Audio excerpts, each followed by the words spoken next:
Nu crezusem niciodată că mirosul de varză murată poate rămâne într-o secție de poliție.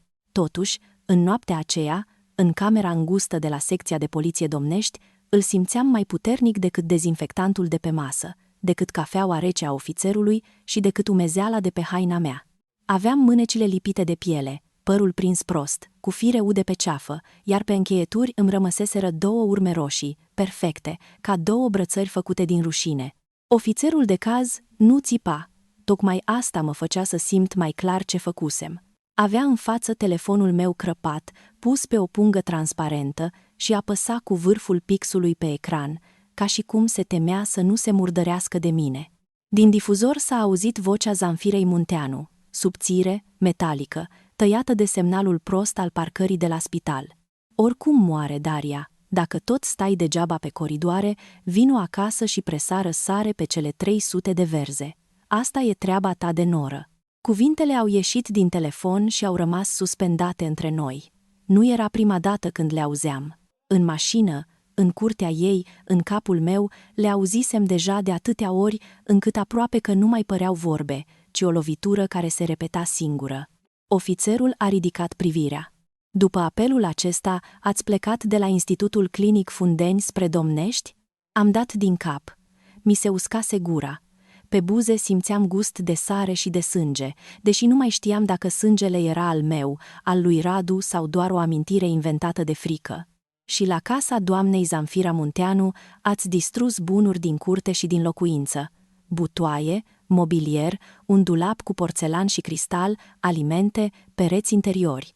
A existat și o altercație cu soțul dumneavoastră. Da, a fost primul cuvânt pe care l-am spus, fără să încerc să-l îndulcesc. Până atunci, 7 ani din viața mea fuseseră alcătuiți din fraze moi: nu-i nimic, mă ocup eu, înțeleg, lasă, fac eu. În noaptea aceea nu mai exista nimic de înmuiat. Făcusem exact ce scria în procesul verbal. Spărsesem, răsturnasem, lovisem, strigasem. Nu puteam să transform furia în nevinovăție doar pentru că fusese născută din durere. Ofițerul a tras formularul mai aproape. De ce? La întrebarea aceea, camera s-a îngustat până a devenit mai mică decât ecranul telefonului. De ce? Pentru că mama mea era pe masa de operație cu cancer pancreatic în stadiul 3. Pentru că soțul meu îmi spusese că medicii operează, nu eu. Pentru că soacra mea socotea 300 de verze mai importante decât respirația Ecaterinei Pavel.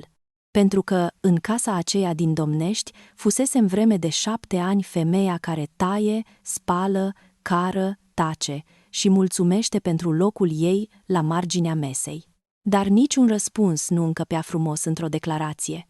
5 zile înainte, am spus eu, încă mai credeam că trebuie doar să rabd încă o dată. Ofițerul s-a aplecat peste hârtie. Atunci am început să povestesc, nu ca să mă scuz, ci ca să nu las casa aceea să devină singurul adevăr despre mine.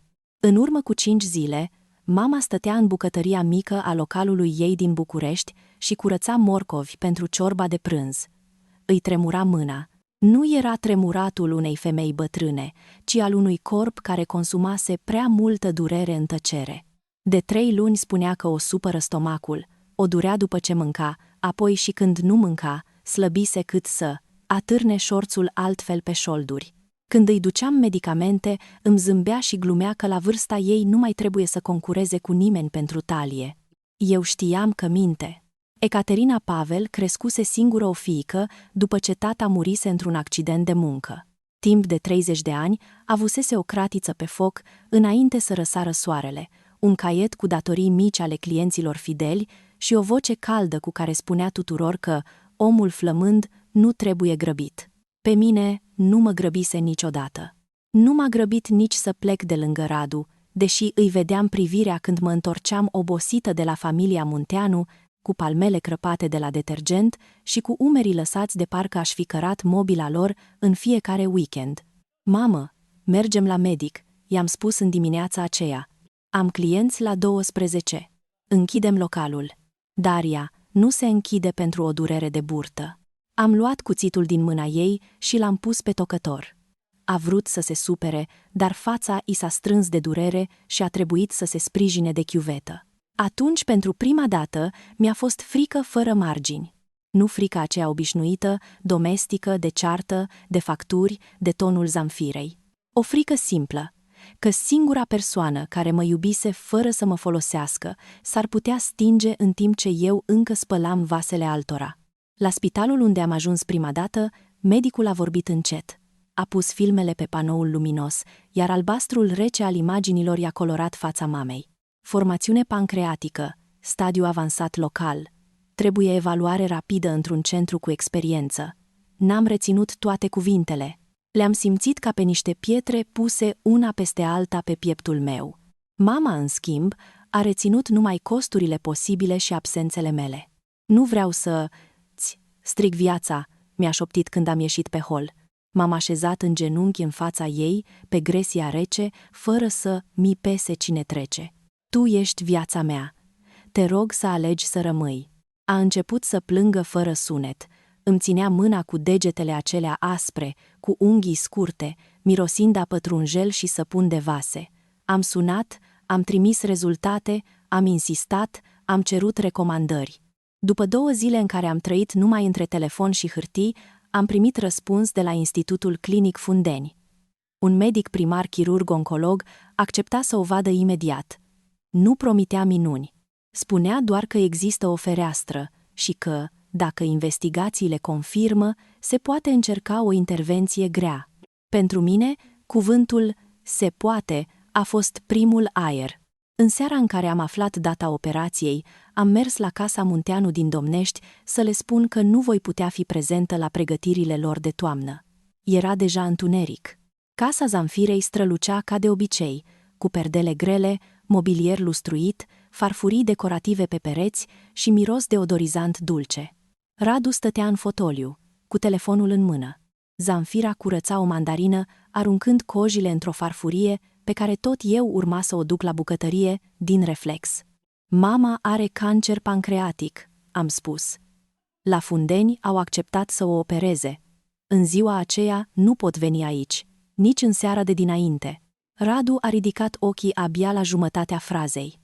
Zamfira a strâns buzele, nu de tristețe, ci de calcul. Și cine gătește pentru rude? A întrebat ea. Am crezut că nu auzise bine. Vorbesc despre operația mamei mele. Am auzit. Dumnezeu să o ajute. Dar oamenii vin din Giurgiu, din Ilfov, Carmen aduce copiii, Sorina a zis că nu poate sta în picioare mult. În fiecare an facem murăturile înainte de frig. Nu putem muta 300 de verze după programul bolilor. Radu și-a dres glasul. Mamă, lasă, poate găsim o variantă. Am întors capul spre el cu un licăr de speranță, dar el a continuat. Daria poate veni câteva ore. La spital oricum nu intră în sală. Medicii operează, nu ea. Atunci am simțit pentru prima dată că în casa aceea aerul nu era pentru mine. 7 ani în care fusesem chemată la fiecare pomenire, zi de naștere, nuntă de văr îndepărtat, tăiere de porc, împachetat de sarmale, copt de cozonaci și spălat geamuri înainte de Crăciun. 7 ani în care Radu spunea, așa e mama, ca și cum firea Zamfirei era o lege naturală, ca gravitația sau ploaia. 7 ani în care eu confundasem tăcerea cu pacea.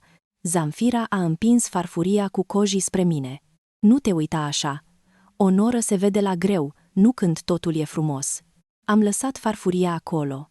Mâinile îmi tremurau, dar vocea mi-a ieșit joasă. Atunci, în ziua operației, nu o să mă vedeți deloc. Radu a oftat, de parcă îl făceam de rușine. Daria, nu începe. Dar în mine începuse deja ceva. Nu încă o revoltă, nu încă focul, doar o fisură subțire, prin care intra frigul adevărului. Dacă mama mea murea, ei tot ar fi întrebat cine pune sarea. În declarație am pomenit și lucruri care păreau mici, dar pentru mine formau scheletul întregii povești, cheia pe care o lăsam mereu la Zamfira ca să pot intra înaintea tuturor, șorțul agățat după ușa ei cu numele meu scris pe etichetă, obiceiul lui Radu de a-mi spune că exagerez exact în clipa în care cineva din familia lui îmi cerea imposibilul. Ofițerul nu nota toate aceste detalii, însă eu le rosteam pentru că aveam nevoie să le aud în afara capului meu. Ele nu justificau cioburile, dar explicau presiunea care mă făcuse să confund, pentru câteva ore, spargerea lucrurilor cu spargerea lanțului. Când medicul de la primul spital a pronunțat cuvântul cancer, mama a întrebat dacă poate să termine stocul de ciorbă de a doua zi. Întrebarea aceea m-a lovit mai tare decât diagnosticul. Ea nu se gândea la moarte, ci la oamenii care urmau să bată la ușa localului și să găsească închis. Așa fusese toată viața. Să nu lase pe nimeni fără un castron cald, chiar dacă ea rămânea cu scaunul gol și cu durerea ascunsă sub șorți. În casa Munteanu, nimeni nu spunea vreodată direct că eu eram servitoare, nu era nevoie. Mi se arăta prin locul la masă, prin farfuria ridicată înainte să termin, prin faptul că Radu îmi făcea semn din sprâncene când mama lui voia ceai. Tocmai această politețe murdară mă ținuse acolo atât de mult. Dacă nu primești ordinul pe nume, îți poți spune că alegi singură. După ce am plecat din Domnești în seara aceea, am stat 10 minute în mașină și am plâns în pumni, nu de frică, ci de rușine. Îmi era rușine că îi spusesem mamei să lupte pentru viață, iar eu încă mă temeam să supăr o femeie care mă întreba cine îi pune cozonacul pe masă. Atunci n-am numit-o revoltă. Am numit-o oboseală. Uneori, primele adevăruri vin sub nume greșite. În declarație am pomenit și lucruri care păreau mici, dar pentru mine formau scheletul întregii povești. Cheia pe care o lăsam mereu la Zanfira ca să pot intra înaintea tuturor, șorțul agățat după ușa ei cu numele meu scris pe etichetă, obiceiul lui Radu de a-mi spune că exagerez exact în clipa în care cineva din familia lui îmi cerea imposibilul. Ofițerul nu nota toate aceste detalii, însă eu le rosteam pentru că aveam nevoie să le aud în afara capului meu. Ele nu justificau cioburile, dar explicau presiunea care mă făcuse să confund, pentru câteva ore, spargerea lucrurilor cu spargerea lanțului. Când medicul de la primul spital a pronunțat cuvântul cancer, mama a întrebat dacă poate să termine stocul de ciorbă de a doua zi. Întrebarea aceea m-a lovit mai tare decât diagnosticul. Ea nu se gândea la moarte, ci la oamenii care urmau să bată la ușa localului și să găsească închis. Așa fusese toată viața. Să nu lase pe nimeni fără un castron cald, chiar dacă ea rămânea cu scaunul gol și cu durerea ascunsă sub șorți. În casa Munteanu, nimeni nu spunea vreodată direct că eu eram servitoare, nu era nevoie. Mi se arăta prin locul la masă, prin farfuria ridicată înainte să termin, prin faptul că Radu îmi făcea semn din sprâncene când mama lui voia ceai. Tocmai această politețe murdară mă ținuse acolo atât de mult. Dacă nu primești ordinul pe nume, îți poți spune că alegi singură. După ce am plecat din Domnești în seara aceea, am stat 10 minute în mașină și am plâns în pumni, nu de frică, ci de rușine. Îmi era rușine că îi spusesem mamei să lupte pentru viață, iar eu încă mă temeam să supăr o femeie care mă întreba cine îi pune cozonacul pe masă. Atunci n-am numit-o revoltă, am numit-o oboseală. Uneori, primele adevăruri vin sub nume greșite. În declarație am pomenit și lucruri care păreau mici, dar pentru mine formau scheletul întregii povești. Cheia pe care o lăsam mereu la Zanfira ca să pot intra înaintea tuturor, șorțul agățat după ușa ei cu numele meu, scris pe etichetă, obiceiul lui Radu de a-mi spune că exagerez exact în clipa în care cineva din familia lui îmi cerea imposibilul. Ofițerul nu nota toate aceste detalii, însă eu le rosteam pentru că aveam nevoie să le aud în afara capului meu. Ele nu justificau cioburile, dar explicau presiunea care mă făcuse să confund, pentru câteva ore, spargerea lucrurilor cu spargerea lanțului. Când medicul de la primul spital a pronunțat cuvântul cancer, mama a întrebat dacă poate să termine stocul de ciorbă de a doua zi. Întrebarea aceea m-a lovit mai tare decât diagnosticul. Ea nu se gândea la moarte, ci la oamenii care urmau să bată la ușa localului și să găsească închis. Așa fusese toată viața. Să nu lase pe nimeni fără un castron cald, chiar dacă ea rămânea cu scaunul gol și cu durerea ascunsă sub șorți. În casa Munteanu, nimeni nu spunea vreodată direct că eu eram servitoare, nu era nevoie. Mi se arăta prin locul la masă, prin farfuria ridicată înainte să termin, prin faptul că Radu îmi făcea semn din sprâncene când mama lui voia ceai. Tocmai această politețe murdară mă ținuse acolo atât de mult. Dacă nu primești ordinul pe nume, îți poți spune că alegi singură. După ce am plecat din Domnești în seara aceea, am stat 10 minute în mașină și am plâns în pumni, nu de frică, ci de rușine. Îmi era rușine că îi spusesem mamei să lupte pentru viață, iar eu încă mă temeam să supăr o femeie care mă întreba cine îi pune cozonacul pe masă. Atunci n-am numit-o revoltă, am numit-o oboseală. Uneori, primele adevăruri vin sub nume greșite. Când am intrat în prima noapte în casa Munteanu, la începutul căsniciei, Zamfira îmi spusese că nu cere mult, doar să nu uit că un bărbat are nevoie de liniște când vine acasă. Abia după ani am înțeles că liniștea lui însemna zgomotul meu continuu în bucătărie. Fiecare farfurie spălată, fiecare borcan mutat, fiecare drum până la piață devenise o formă de a cumpăra, cu corpul meu, aprobarea lor temporară. Radu nu fusese mereu crud în mod vizibil. Uneori era blând, îmi punea o mână pe umăr și îmi spunea că după ce trece perioada grea vom pleca undeva doar noi doi. Perioada grea nu trecea niciodată. Se schimba doar numele: Paște, Crăciun, ziua Zamfirei, vizita rudelor, murăturile, reparațiile la casă. Promisiunea lui era o cameră încuiată în care nu intram niciodată. La Fundeni, când am văzut pentru prima dată culoarele aglomerate, mi-am dat seama că boala nu transformă oamenii automat în buni. Pe bănci erau familii care se certau încet, femei care țineau pungi cu analize, bărbați care priveau în gol. Totuși, acolo exista o decență a fricii comune. Nimeni nu m-a întrebat cine pune varza. Numai familia mea, prin alianță, reușea să ducă acolo, în mijlocul spaimei, zgomotul unei curți din Domnești. În noaptea de la secție, ofițerul m-a întrebat dacă regret. Am răspuns că nu știu încă. Acum știu. Regret forma, nu refuzul. Regret că am lăsat furia să aleagă obiectele prin care să vorbească. Nu regret că, în sfârșit, am încetat să mai apar în viața lor ca un serviciu disponibil la orice oră. Când am semnat prima declarație, mâna mi-a tremurat atât de tare încât literele numelui meu au ieșit strâmbe: Daria Pavel. Am privit numele acela de parcă îl vedeam înapoi după o lungă absență. În casa Munteanu eram Nora, fata lui Radu, cea care știe Saramura. Pe hârtia poliției, cu toată rușinea ei, eram iar o persoană întreagă. În zilele de după diagnostic, am observat că oamenii reacționează la boala altuia în funcție de locul pe care îl ocupă în inima lor. Lidia a întrebat ce poate face. O vecină a mamei a adus supă. Colega mea a acoperit 2 rapoarte fără să ceară explicații. Radu a întrebat câte ore voi lipsi de acasă. Zamfira a întrebat cine pune murăturile. Această comparație simplă, pe care atunci n-am vrut să o formulez, mi-a arătat mai mult adevăr decât orice ceartă. Am păstrat în minte și chipul medicului care nu a îndulcit nimic. În lumea mea de atunci, oamenii fie porunceau, fie promiteau fals. El a făcut altceva. A spus adevărul cu măsură. Această măsură avea să devină mai târziu modelul după care am început să cer totul, de la avocați, de la mine, de la viață. Am păstrat în minte și chipul medicului care nu a îndulcit nimic.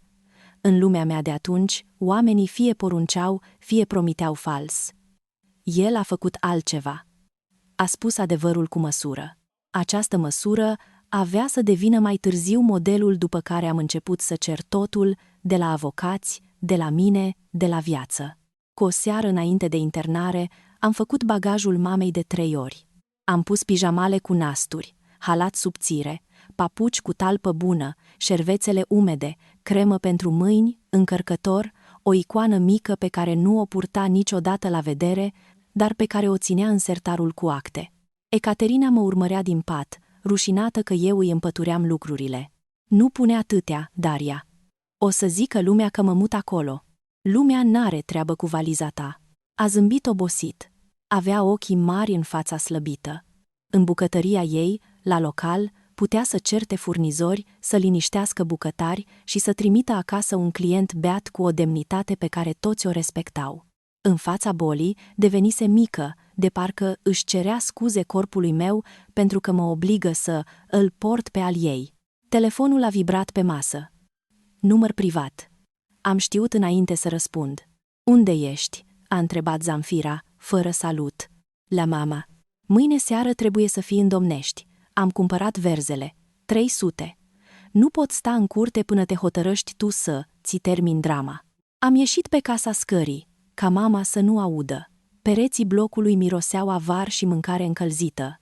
Mâine mama se internează. Poi mâine intră în operație. Ți-am spus. Și eu ți-am spus că fără tine nu are cine să facă treaba. Carmen are probleme cu spatele, Sorina are copiii, eu nu mai am vârsta să car butoaie. Radu lucrează. Ce vrei? Să aruncăm banii pe geam? Vreau să înțelegi că mama mea poate muri. A tăcut o secundă, nu pentru că îi se făcuse milă, ci pentru că își pregătea răspunsul.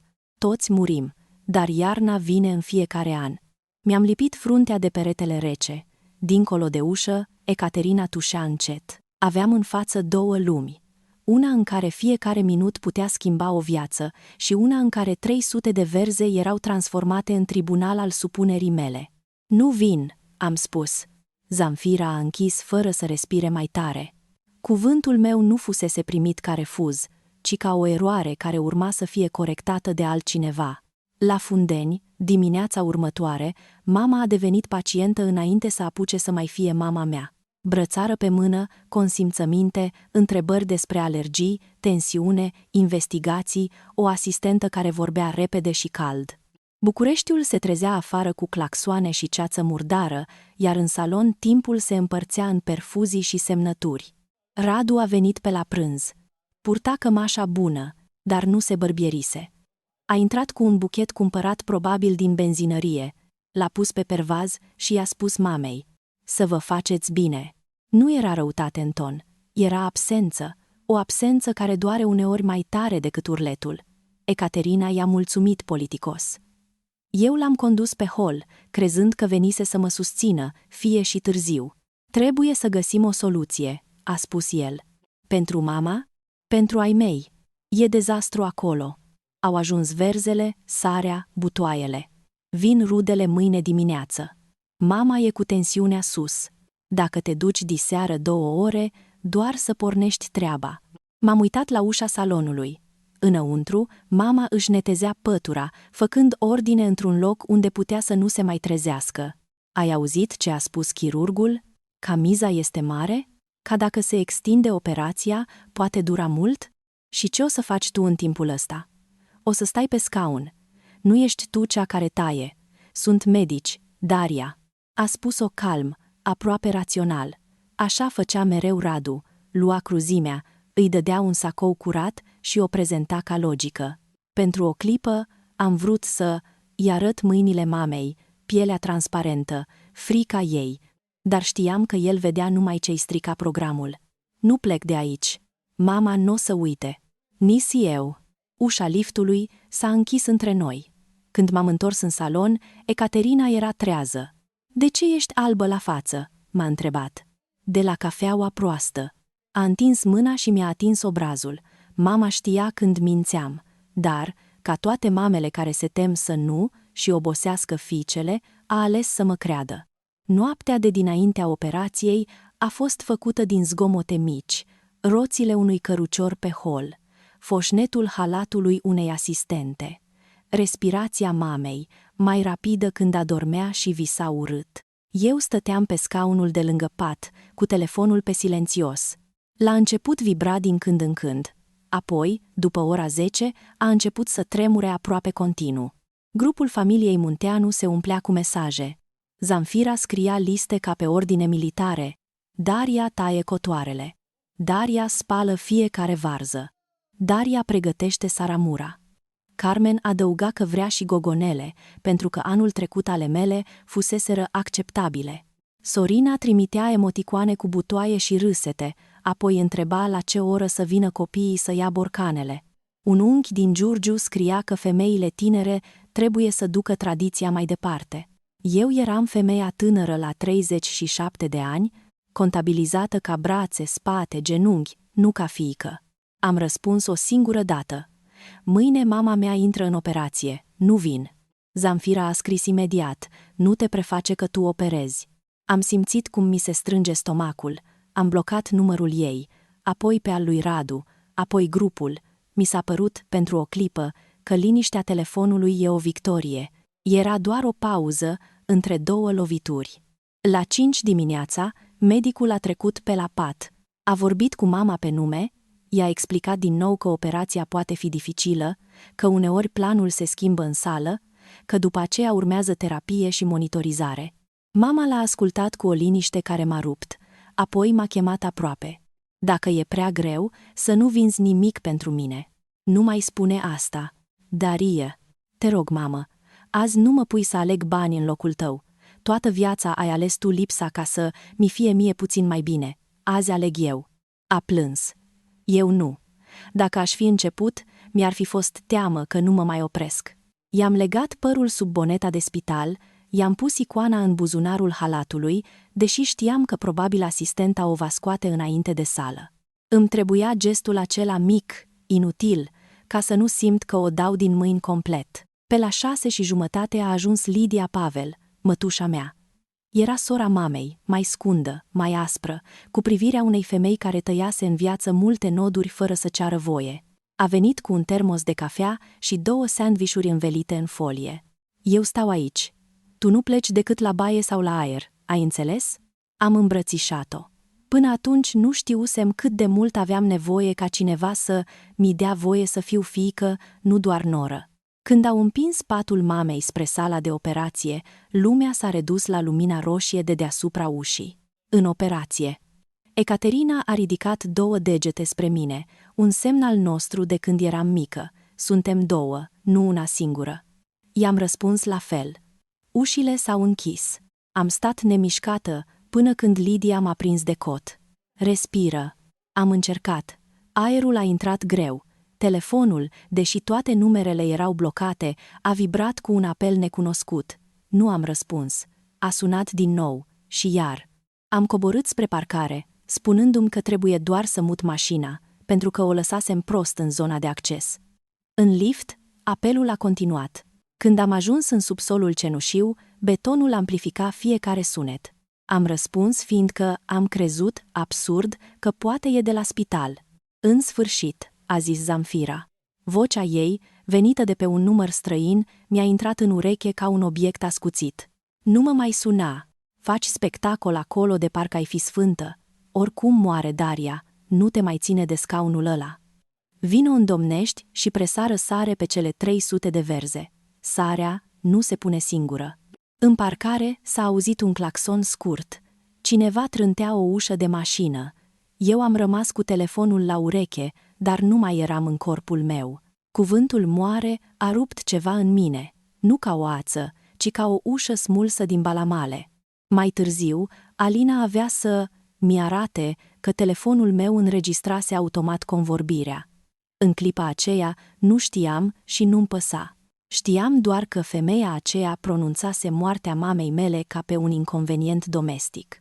În torpedoul mașinii aveam un baston telescopic de autoapărare cumpărat cu ani înainte, după ce ieșisem târziu de la birou. Îl uitasem acolo, l-am văzut când am deschis să caut șervețele, nu am avut un plan. Tocmai asta mă sperie acum cel mai mult. Furia fără plan se crede dreptate doar până aprinde prima lumină de poliție. Lidia m-a sunat când ieșeam din parcare. Nu i-am răspuns. Dacă îi auzeam vocea, poate mă întorceam. Sau poate ar fi auzit în tăcerea mea că pierdusem deja drumul. Bagajul de spital devenise, fără să mi dau seama, opusul curții din Domnești. În el erau lucruri alese pentru un singur corp bolnav. Șosete moi, apă micelară, o carte cu file mari, un bilet cu numărul Lidiei. În curtea Zamfirei totul era pentru mulțime, butoaie, saci, comenzi, liste. Între aceste 2 lumi, Radu îmi cerea să aleg mulțimea. Faptul că o făcea cu glas liniștit îl făcea și mai greu de iertat. Când Radu a spus că medicii operează, nu eu, am simțit că îmi fură chiar și neputința. Da, nu puteam ține bisturiul, nu puteam opri sângerarea, dar puteam fi acolo când mama intra și când ieșea. Pentru un om bolnav, prezența cuiva drag nu vindecă tumora, dar poate ține frica pe loc câteva secunde. Radu îmi cerea să renunț și la acele secunde. Am făcut capturi ale mesajelor nu pentru că atunci plănuiam procese, ci pentru că nu mai aveam încredere în propria memorie. De câte ori povesteam ce se întâmplase, Radu reducea totul la sensibilitatea mea. Capturile erau mici bucăți de realitate pe care nu le putea îndoi cu tonul lui calm. În salon, înainte de operație, mama mi-a cerut să-i promit că nu mă cert cu nimeni din cauza ei. Am mințit-o. I-am spus că totul va fi liniștit. Minciuna aceea a fost ultima încercare de a păstra două lumi împreună. Peste câteva ore, ele urmau să se rupă cu un zgomot pe care nici pereții de beton din parcarea spitalului nu l-au putut înghiți. Bagajul de spital devenise, fără să mi dau seama, opusul curții din Domnești. În el erau lucruri alese pentru un singur corp bolnav: șosete moi, apă micelară, o carte cu file mari, un bilet cu numărul Lidiei. În curtea Zamfirei, totul era pentru mulțime: butoaie, saci, comenzi, liste. Între aceste două lumi, Radu îmi cerea să aleg mulțimea. Faptul că o făcea cu glas liniștit îl făcea și mai greu de iertat. Când Radu a spus că medicii operează, nu eu, am simțit că îmi fură chiar și neputința. Da, nu puteam ține bisturiul, nu puteam opri sângerarea, dar puteam fi acolo când mama intra și când ieșea. Pentru un om bolnav, prezența cuiva drag nu vindecă tumora, dar poate ține frica pe loc câteva secunde. Radu îmi cerea să renunț și la acele secunde. Am făcut capturi ale mesajelor nu pentru că atunci plănuiam procese, ci pentru că nu mai aveam încredere în propria memorie. De câte ori povesteam ce se întâmplase, Radu reducea totul la sensibilitatea mea. Capturile erau mici bucăți de realitate pe care nu le putea îndoi cu tonul lui calm. În salon, înainte de operație, mama mi-a cerut să-i promit că nu mă cert cu nimeni din cauza ei. Am mințit-o. I-am spus că totul va fi liniștit. Minciuna aceea a fost ultima încercare de a păstra două lumi împreună. Peste câteva ore, ele urmau să se rupă cu un zgomot pe care nici pereții de beton din parcarea spitalului nu l-au putut înghiți. Bagajul de spital devenise, fără să mi dau seama, opusul curții din Domnești. În el erau lucruri alese pentru un singur corp bolnav: șosete moi, apă micelară, o carte cu file mari, un bilet cu numărul Lidiei. În curtea Zamfirei, totul era pentru mulțime: butoaie, saci, comenzi, liste. Între aceste două lumi, Radu îmi cerea să aleg mulțimea. Faptul că o făcea cu glas liniștit îl făcea și mai greu de iertat. Când Radu a spus că medicii operează, nu eu, am simțit că îmi fură chiar și neputința. Da, nu puteam ține bisturiul, nu puteam opri sângerarea, dar puteam fi acolo când mama intra și când ieșea. Pentru un om bolnav, prezența cuiva drag nu vindecă tumora, dar poate ține frica pe loc câteva secunde. Radu îmi cerea să renunț și la acele secunde. Am făcut capturi ale mesajelor nu pentru că atunci plănuiam procese, ci pentru că nu mai aveam încredere în propria memorie. De câte ori povesteam ce se întâmplase, Radu reducea totul la sensibilitatea mea. Capturile erau mici bucăți de realitate pe care nu le putea îndoi cu tonul lui calm. În salon, înainte de operație, mama mi-a cerut să-i promit că nu mă cert cu nimeni din cauza ei. Am mințit-o. I-am spus că totul va fi liniștit. Minciuna aceea a fost ultima încercare de a păstra două lumi împreună. Peste câteva ore, ele urmau să se rupă cu un zgomot pe care nici pereții de beton din parcarea spitalului nu l-au putut înghiți. Lidia observase totul mai devreme decât mine. În anii din urmă, la puținele noastre întâlniri, mă întreba mereu de ce arăt ca un om care a dormit în gară. Eu râdeam și îi spuneam că serviciul e greu. Nu-i povesteam că, după serviciu, uneori conduceam la Domnești pentru că Zamfira decisese că numai eu știu să frec corect gresia din bucătărie. Rușinea mea era mai harnică decât revolta. Grupul de mesaje a devenit în acea noapte o casă fără uși, una în care intrau peste mine chiar și când stăteam lângă patul mamei. Fiecare vibrație îmi smulgea privirea de la chipul Ecaterinei. Asta era violența lor cea mai eficientă. Nu trebuiau să mă tragă fizic din spital, ajungea să mi ocupe gândurile până când mă simțeam vinovată pentru că respir lângă mama mea. Înainte de a o duce spre sala de operație, mama mi-a cerut să Îi promit că, dacă se întâmplă ceva, nu voi rămâne singură. I-am spus că o am pe Lidia. N-am avut curaj să îi spun că, deși eram căsătorită, mă simțeam deja mai văduvă decât ea fusese vreodată după moartea tatei. Mama măcar iubise un om care o ținuse de mână. Când Radu a plecat din spital, nu a trântit ușa, nu a făcut scenă. Asta m-a urmărit mai mult decât orice. Dacă ar fi țipat, poate aș fi putut să îi pun cruzimea într-o cutie clară. Dar a mers pur și simplu spre lift, convins că o cerință absurdă poate fi reluată mai târziu până cedez. Așa funcționase căsnicia noastră, nu prin izbucniri mari, ci prin insistențe mărunte care mă rodeau. Am privit mult timp lumina roșie de deasupra sălii de operație, încercând să mă leg de ea ca de un stâlp. Mi-am spus că atâta vreme cât rămâne aprinsă, mama luptă, iar eu trebuie să rămân acolo. Nu știam că, în câteva minute, un apel venit prin alt număr va smulge stâlpul acela din podea. Înainte să blochez grupul, am citit de 2 ori mesajul Zamfirei despre cele 300 de verze. Nu pentru că nu-l înțelegeam, ci pentru că mintea mea încă încerca să găsească în el o urmă de grijă. Poate scrisese prost, poate nu realiza ora, poate nu înțelegea boala. Dar fiecare recitire curăța scuzele. La final, rămânea doar ordinul, gol și rece, intrat peste patul mamei ca o cizmă murdară. Lidia mi-a pus mâna pe umăr în sala de așteptare și nu m-a întrebat de ce tremur. Uneori ajutorul adevărat nu cere confesiune pe loc, stă lângă tine și păstrează spațiul până când poți vorbi. Lidia mi-a pus mâna pe umăr în sala de așteptare și nu m-a întrebat de ce tremur. Uneori ajutorul adevărat nu cere confesiune pe loc, stă lângă tine și păstrează spațiul până când poți vorbi. Lidia mi-a pus mâna pe umăr în sala de așteptare și nu m-a întrebat de ce tremur. Uneori ajutorul adevărat nu cere confesiune pe loc, stă lângă tine și păstrează spațiul până când poți vorbi.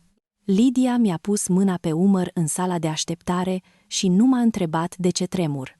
Uneori ajutorul adevărat nu cere confesiune pe loc, stă lângă tine și păstrează spațiul până când poți vorbi.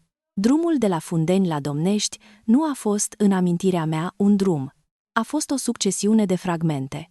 O ambulanță care trecea pe lângă mine cu sirena stinsă, o intersecție în care semaforul părea să dureze cât o viață, mâinile mele pe volan, atât de strânse încât îmi amorțiseră degetele.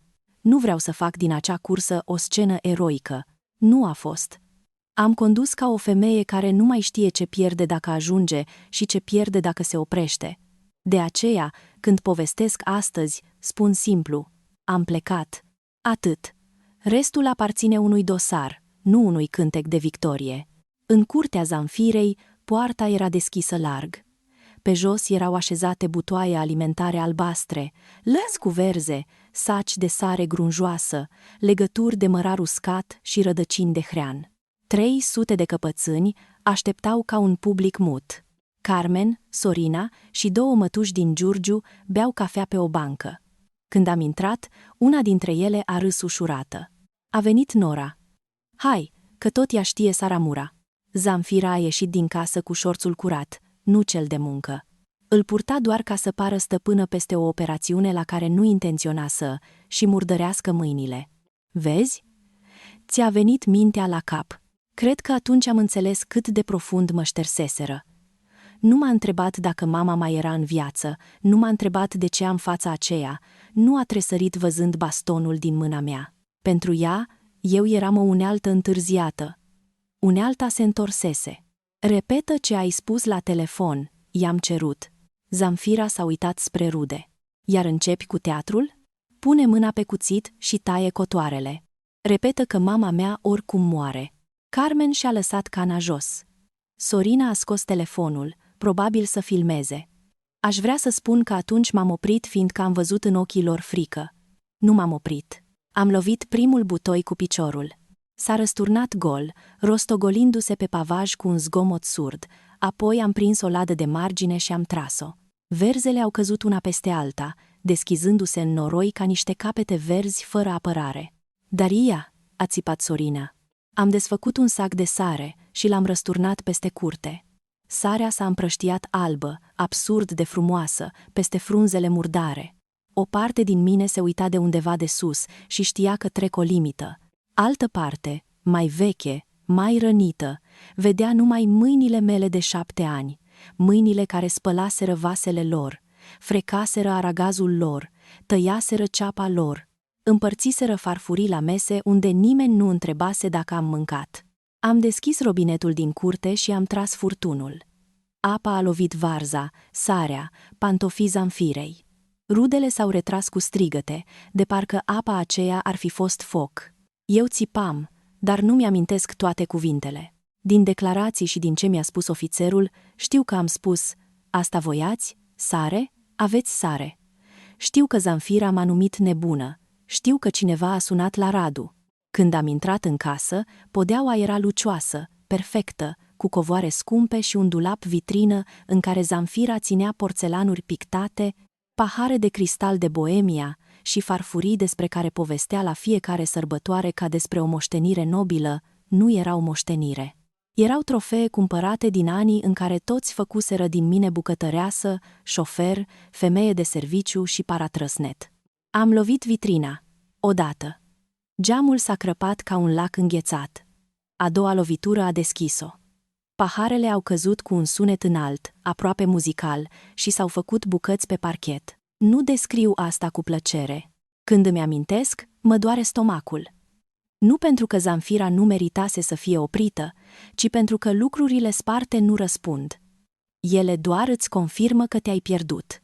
Sofa din piele a fost următoarea. Am lovit spătarul, apoi am aruncat peste ea apa murdară dintr-un lighean adus de la bucătărie. Am împins un coș cu legume în perete. Ardeii s-au zdrobit, lăsând pete roșii și verzi. Din frigider am scos recipiente pregătite pentru rude, salate, carne marinată, prăjituri comandate. Le-am pus pe jos, una după alta, ca pe probele unei vieți în care burta lor fusese mai importantă decât mama mea. Apoi m-am oprit în mijlocul camerei, respirând ca după o alergare lungă. "Uită! Ce ai făcut?" urla Zamfira din prag. "Casa mea! Casa mea!" M-am întors spre ea. "Și mama mea?" Nu mi-a răspuns. Nici atunci. Radu a venit cu mașina în scrâșnet de frână. A intrat pe poartă, a văzut curtea, apoi camera. Pentru o secundă, pe fața lui a apărut nu groaza pentru mine, nu îngrijorarea pentru ce se întâmplase la spital, ci furia unui proprietar care vede inventarul distrus. "Ești nebună?" a strigat. "Mama mea e în operație. Și de asta ai venit să distrugi casa mamei mele? Mama ta i-a pronunțat moartea ca să mă trimită la varză." Nu mai dramatiza. A făcut 2 pași spre mine. Am ridicat bastonul, dar nu l-am lovit. El mi-a prins încheietura. În învălmășeală, m-am smucit, l-am împins, el s-a lovit de marginea unei mese. Carmen țipa că îl omor. Sorina plângea la telefon. Zamfira, brusc îmbătrânită, striga că am atacat familia. 7 ani, i-am spus lui Radu. 7 ani, te-am rugat o singură dată să fii de partea mea. Nu când m-au pus să spăl curtea, nu când m-au chemat bolnavă, nu când mama ta mi-a spus că o femeie fără copii trebuie să fie utilă. Azi, când mama mea putea să moară. Și tot pe ea ai ales-o." El nu mai striga. Avea gura întredeschisă, ca și cum auzea pentru prima dată cifrele unei datorii vechi. "O să te distrug," a spus încet. "Nu. Eu am distrus casa. Tu ai distrus căsnicia." Când au venit polițiștii, lumina albastră și roșie s-a reflectat în cioburi. M-am uitat la bastonul din mâna mea. Atunci, pentru prima dată de la apel, am auzit din nou, în cap, ușa sălii de operație închizându-se. Mi s-au înmuiat genunchii. Am pus bastonul pe jos, m-am depărtat de el și am ridicat mâinile. "Eu am făcut asta," am spus. Telefonul meu a înregistrat apelul. "Și vreau divorț." Un polițist m-a întrebat dacă am înțeles ce spun. Am dat din cap. Radu urla că vreau să scap invocând boala mamei. Zamfira cerea să fiu dusă imediat, cu cătușe, să mă vadă tot satul. Eu mă uitam la pământ. În noroi, o frunză de varză se lipise de pantoful meu. Pe drumul spre secție, am reușit să o sun pe Lidia. A răspuns după primul semnal, dar vocea ei nu era furioasă. Era mai rea. Era speriată. Une ești? La poliție. Mama? S-a auzit o pauză în care mi s-au prăbușit toate organele. Încă e în operație. Vino înapoi când te lasă. Nu te întreb acum ce ai făcut. Dar vino înapoi, Daria. La secție, orele au fost tăiate în întrebări. Da, eu am intrat în curte. Da, eu am răsturnat butoaie și am distrus obiecte. Da, a existat o altercație cu Radu. Nu am vrut să omor pe nimeni. Nu consumasem alcool. Da, apelul exista. Da, mama era la Fundeni în operație. Ofițerul asculta, nota, relua. Când a auzit înregistrarea, și-a strâns maxilarul, dar nu și-a schimbat meseria. Doamnă Pavel, ceea ce vi s-a spus este grav. Poate conta în alte proceduri, în context, în evaluarea conflictului, dar distrugerea rămâne distrugere. Înțelegeți? Înțeleg. Și chiar înțelegeam, pentru prima dată, că dacă voiam libertate adevărată, nu puteam să o construiesc pe minciuna că furia mea fusese curată. Furia mea fusese omenească, nu curată. Au făcut fotografii ale hainelor, au consemnat urmele de pe brațe, au luat telefonul pentru copierea înregistrării. Pentru că nu exista o vătămare gravă, pentru că aveam domiciliu, serviciu și nu încercasem să fug, mi s-a spus că voi fi cercetată în continuare fără să rămân reținută în noaptea aceea, după finalizarea actelor inițiale.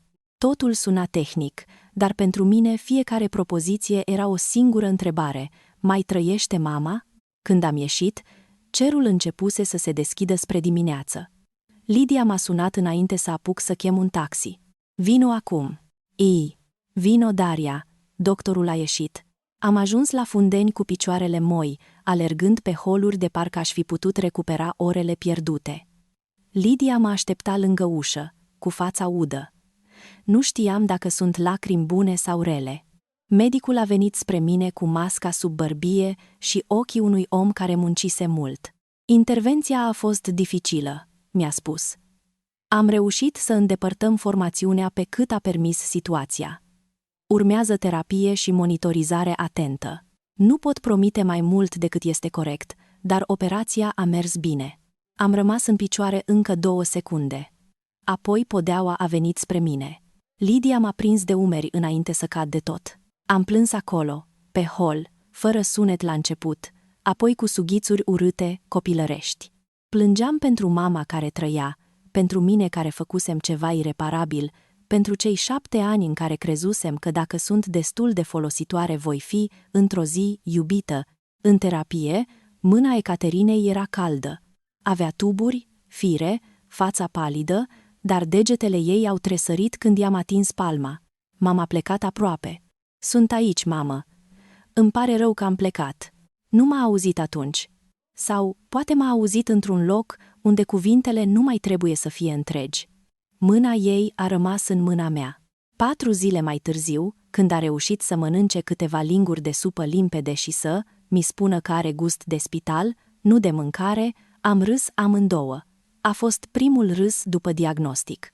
În aceeași seară, de pe scaunul din salon, am căutat numărul Alinei Marinescu, o avocată recomandată de o colegă. I-am scris un mesaj scurt: am nevoie de divorț, am probe, am și o problemă penală a mea. Răspunsul a venit după 10 minute. Atunci începem cu adevărul complet. Mai târziu, când am revăzut fotografiile din dosar, am fost surprinsă de cât de ordonată părea curtea înainte de venirea mea. Verzele erau în stive egale, sarea pusă lângă perete, furtunul rulat frumos. Era ordinea altora, construită pe presupunerea că eu voi veni și voi transforma materia brută în hrană pentru toți. Furia mea a distrus obiecte, dar înainte de ea existase o altă distrugere, mai lentă, felul în care ordinea lor mă consuma fără să lase urme vizibile. Nu am lovit-o pe Zamfira. Asta trebuie spus clar, fiindcă în primele ore familia Munteanu a încercat să povestească altfel. Am trecut pe lângă ea ca pe lângă o statuie care îmi poruncise prea mult. Am lovit lucruri, iar lucrurile au căzut. Dar spaima din ochii ei, în clipa în care a înțeles că nu mai poate comanda, a fost probabil motivul pentru care a numit totul atac asupra vieții ei. Radu nu a întrebat nici în curte, nici în casă, nici când a văzut poliția, dacă operația continua. Această absență a întrebării a devenit mai târziu una dintre cele mai puternice probe morale pentru mine, deși nu intra într-un tabel. Nu ai nevoie de expertiză ca să înțelegi cine lipsește din grija unui om. În mașina poliției, cu mâinile reci și miros de murături în haine, am avut un gând straniu. Dacă mama moare, eu voi fi departe din cauza oamenilor care au spus că moartea ei nu contează. Nici o pedeapsă nu mi se părea atunci mai mare decât posibilitatea aceasta. De aceea, la secție, răspundeam la întrebări, dar înăuntru repetam doar: să trăiască, să trăiască, să trăiască. Mai târziu, când am revăzut fotografiile din dosar, am fost surprinsă de cât de ordonată părea curtea înainte de venirea mea. Verzele erau în stive egale, sarea pusă lângă perete, furtunul rulat frumos. Era ordinea altora, construită pe presupunerea că eu voi veni și voi transforma materia brută în hrană pentru toți. Furia mea a distrus obiecte, dar înainte de ea existase o altă distrugere, mai lentă, felul în care ordinea lor mă consuma fără să lase urme vizibile. Nu am lovit-o pe Zamfira, asta trebuie spus clar, fiindcă în primele ore familia Munteanu a încercat să povestească altfel. Am trecut pe lângă ea ca pe lângă o statuie care îmi poruncise prea mult. Am lovit lucruri, iar lucrurile au căzut. Dar spaima din ochii ei, în clipa în care a înțeles că nu mai poate comanda, a fost probabil motivul pentru care a numit totul atac asupra vieții ei. Radu nu a întrebat nici în curte, nici în casă, nici când a văzut poliția, dacă operația continua. Această absență a întrebării a devenit mai târziu una dintre cele mai puternice probe morale pentru mine, deși nu intra într-un tabel. Nu ai nevoie de expertiză ca să înțelegi cine lipsește din grija unui om. În mașina poliției, cu mâinile reci și miros de murături în haine, am avut un gând straniu. Dacă mama moare, eu voi fi departe din cauza oamenilor care au spus că moartea ei nu contează. Nici o pedeapsă nu mi se părea atunci mai mare decât posibilitatea aceasta. De aceea, la secție, răspundeam la întrebări, dar înăuntru repetam doar: să trăiască, să trăiască, să trăiască. Mai târziu, când am revăzut fotografiile din dosar, am fost surprinsă de cât de ordonată părea curtea înainte de venirea mea. Verzele erau în stive egale, sarea pusă lângă perete, furtunul rulat frumos. Era ordinea altora, construită pe presupunerea că eu voi veni și voi transforma materia brută în hrană pentru toți. Furia mea a distrus obiecte, dar înainte de ea existase o altă distrugere, mai lentă, felul în care ordinea lor mă consuma fără să lase urme vizibile. Nu am lovit-o pe Zamfira, asta trebuie spus clar, fiindcă în primele ore familia Munteanu a încercat să povestească altfel. Am trecut pe lângă ea ca pe lângă o statuie care îmi poruncise prea mult. Am lovit lucruri, iar lucrurile au căzut, dar spaima din ochii ei, în clipa în care a înțeles că nu mai poate comanda, a fost probabil motivul pentru care a numit totul atac asupra vieții ei. Radu nu a întrebat nici în curte, nici în casă, nici când a văzut poliția, dacă operația continua. Această absență a întrebării a devenit mai târziu una dintre cele mai puternice probe morale pentru mine, deși nu intra într-un tabel. Nu ai nevoie de expertiză ca să înțelegi cine lipsește din grija unui om. În mașina poliției, cu mâinile reci și miros de murături în haine, am avut un gând straniu. Dacă mama moare, eu voi fi departe din cauza oamenilor care au spus că moartea ei nu contează. Nici o pedeapsă nu mi se părea atunci mai mare decât posibilitatea aceasta. De aceea, la secție, răspundeam la întrebări, dar înăuntru repetam doar: să trăiască, să trăiască, să trăiască. În curte, printre frunze și apă, am văzut pentru o clipă chipul unei veri de acum 5 ani, când Zamfira mă lăsase singură să spăl 20 de borcane imense după ce rudele plecaseră la televizor. Atunci îmi spusesem că nu merită ceartă pentru niște borcane. Nici o zi singură nu părea să merite ceartă. Dar toate împreună, adunate, deveniseră o viață întreagă lăsată fără apărare. Carmen încerca să mi smulgă furtunul din mână, strigând că sunt nerecunoscătoare. Am auzit cuvântul acela și m-a izbit absurditatea lui. Pentru ei, recunoștința mea trebuia să fie infinită pentru simplul fapt că mă acceptaseră ca forță de muncă în propria familie, nici măcar nu realizau că darul pentru care cereau mulțumiri era o lesă. Când am lovit vitrina, nu m-am gândit la valoarea obiectelor. M-am gândit la seriile în care Zamfira mă pusese să le șterg cu o cârpă moale, explicându-mi că sunt delicate și nu trebuie atinse de oricine. Eu aveam voie să le ating doar ca să le curăț, niciodată ca să le admir. În lovitura aceea s-a strâns toată diferența dintre atingerea permisă servitoarei și atingerea interzisă omului. Radu a încercat, în primele minute, să mă tragă afară din casă, nu ca să mă oprească pentru binele meu, ci ca să salveze ce mai putea fi salvat din inventar. Îi vedeam ochii alergând de la dulap la canapea, de la perete la telefonul Sorinei care filma. Eu eram acolo, în fața lui, dar el evalua pagubele. Așa îmi evaluase și viața. Prin ce pierdea familia lui, dacă eu refuzam? Polițistul care mi-a pus cătușele a făcut-o fără brutalitate. Mi-a spus să respir și să nu mă mai uit la Zamfira. Această propoziție simplă, venită de la un străin, a fost mai omenească decât tot ce primisem în ziua aceea de la soțul meu. Am închis ochii și am respirat, pentru că cineva îmi ceruse nu să muncesc, ci să rămân în viață. În drum spre secție, luminile caselor treceau pe lângă geam ca niște vieți normale. Mi-am imaginat oameni care se certau pentru telecomandă, pentru teme, pentru facturi, dar nu pentru dreptul unei fiice de a sta lângă mama ei în operație. Poate era naiv. Poate toate casele au secrete. Dar în noaptea aceea, orice fereastră fără miros de saramură mi se părea o țară străină. Când Sorina a ridicat telefonul să filmeze, mi-am dat seama că pentru ei realitatea era importantă numai dacă putea fi arătată împotriva mea. Nimeni nu filmase anii în care veneam prima și plecam ultima. Nimeni nu filmase farfuriile ridicate, durerile de spate, felul în care Radu mă trimitea cu privirea spre bucătărie.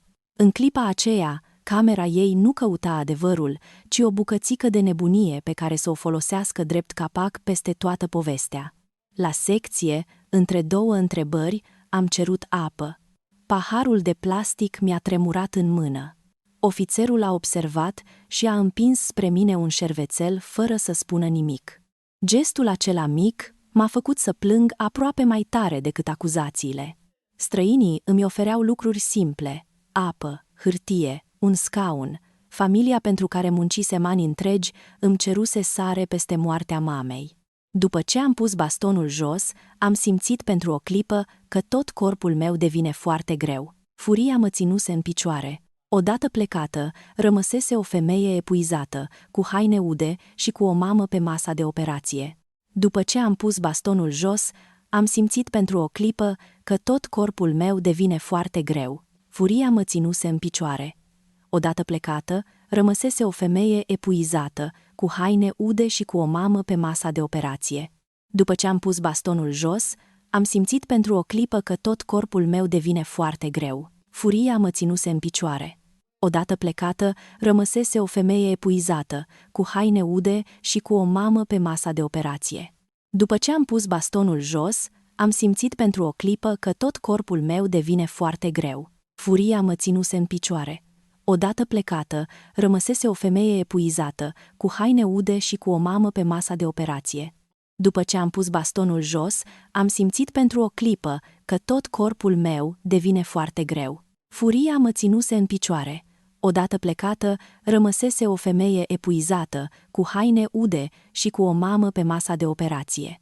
Cabinetul Alinei Marinescu era într-o clădire veche din centrul Bucureștiului, cu trepte de piatră tocite și uși înalte. M-am dus acolo cu două plase, una cu dosarele medicale ale mamei și una cu tot ce crezusem cândva că poate fi ignorat.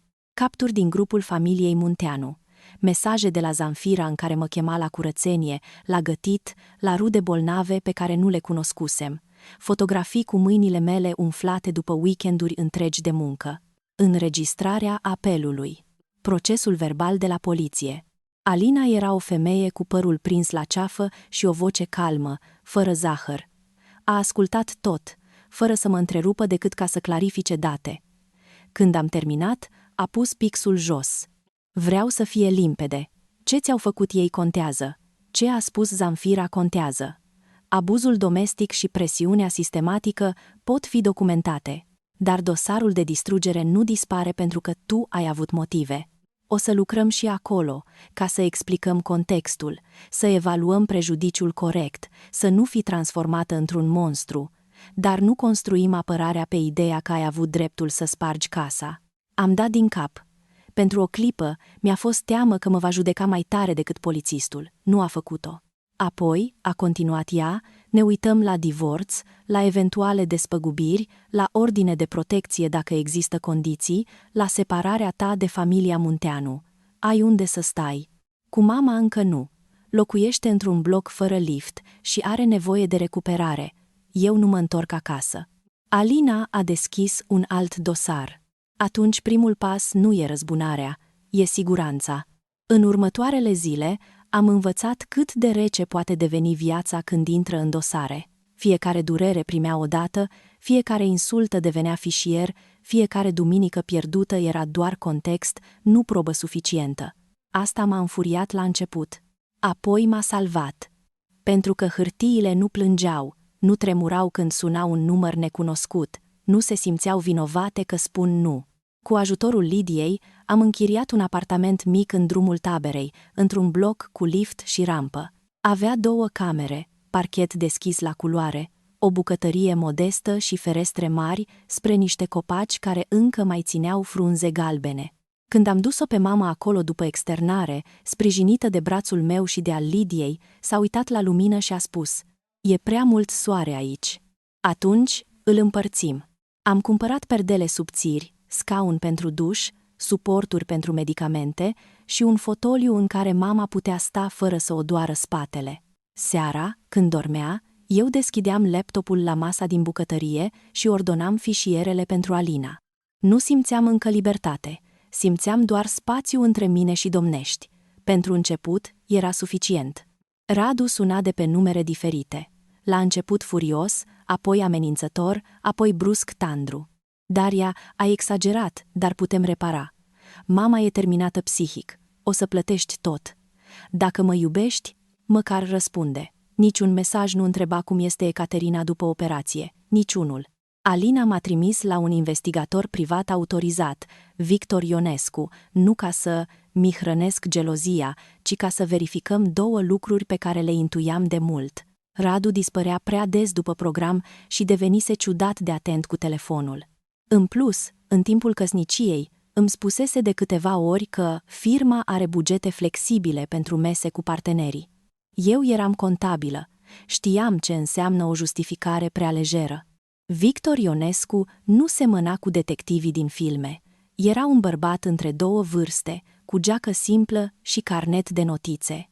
Prima lui frază a fost: "Nu intru în case, nu sparg conturi, nu urmăresc oameni în spații private. Pot documenta ce se întâmplă în locuri publice și pot indica piste pe care avocata le cere legal." "Perfect," am spus. Am avut destulă ilegalitate într-o singură zi. 2 săptămâni mai târziu, Victor și Alina au venit la apartamentul din drumul taberei. Mama dormea în camera ei. Lidia făcea ceai în bucătărie. Pe masa mea, Victor a pus 2 plicuri maro. "Primul ține de viața personală a soțului," a spus. "Al doilea poate interesa compania lui." Nu știu de ce am simțit nevoia să mă spăl pe mâini înainte să le deschid. Poate pentru că primul plic conținea fotografii cu Radu intrând într-un hotel din București cu o femeie tânără, angajată în departamentul lui de la Carpatica Distribution S.A. Numele ei apărea în notițele lui Victor, dar eu nu l-am rostit. Avea păr scurt, o haină roșie și un fel de a se sprijini de brațul lui Kerr nu lăsa loc pentru ambiguității. Data primei imagini era de acum aproape 2 ani.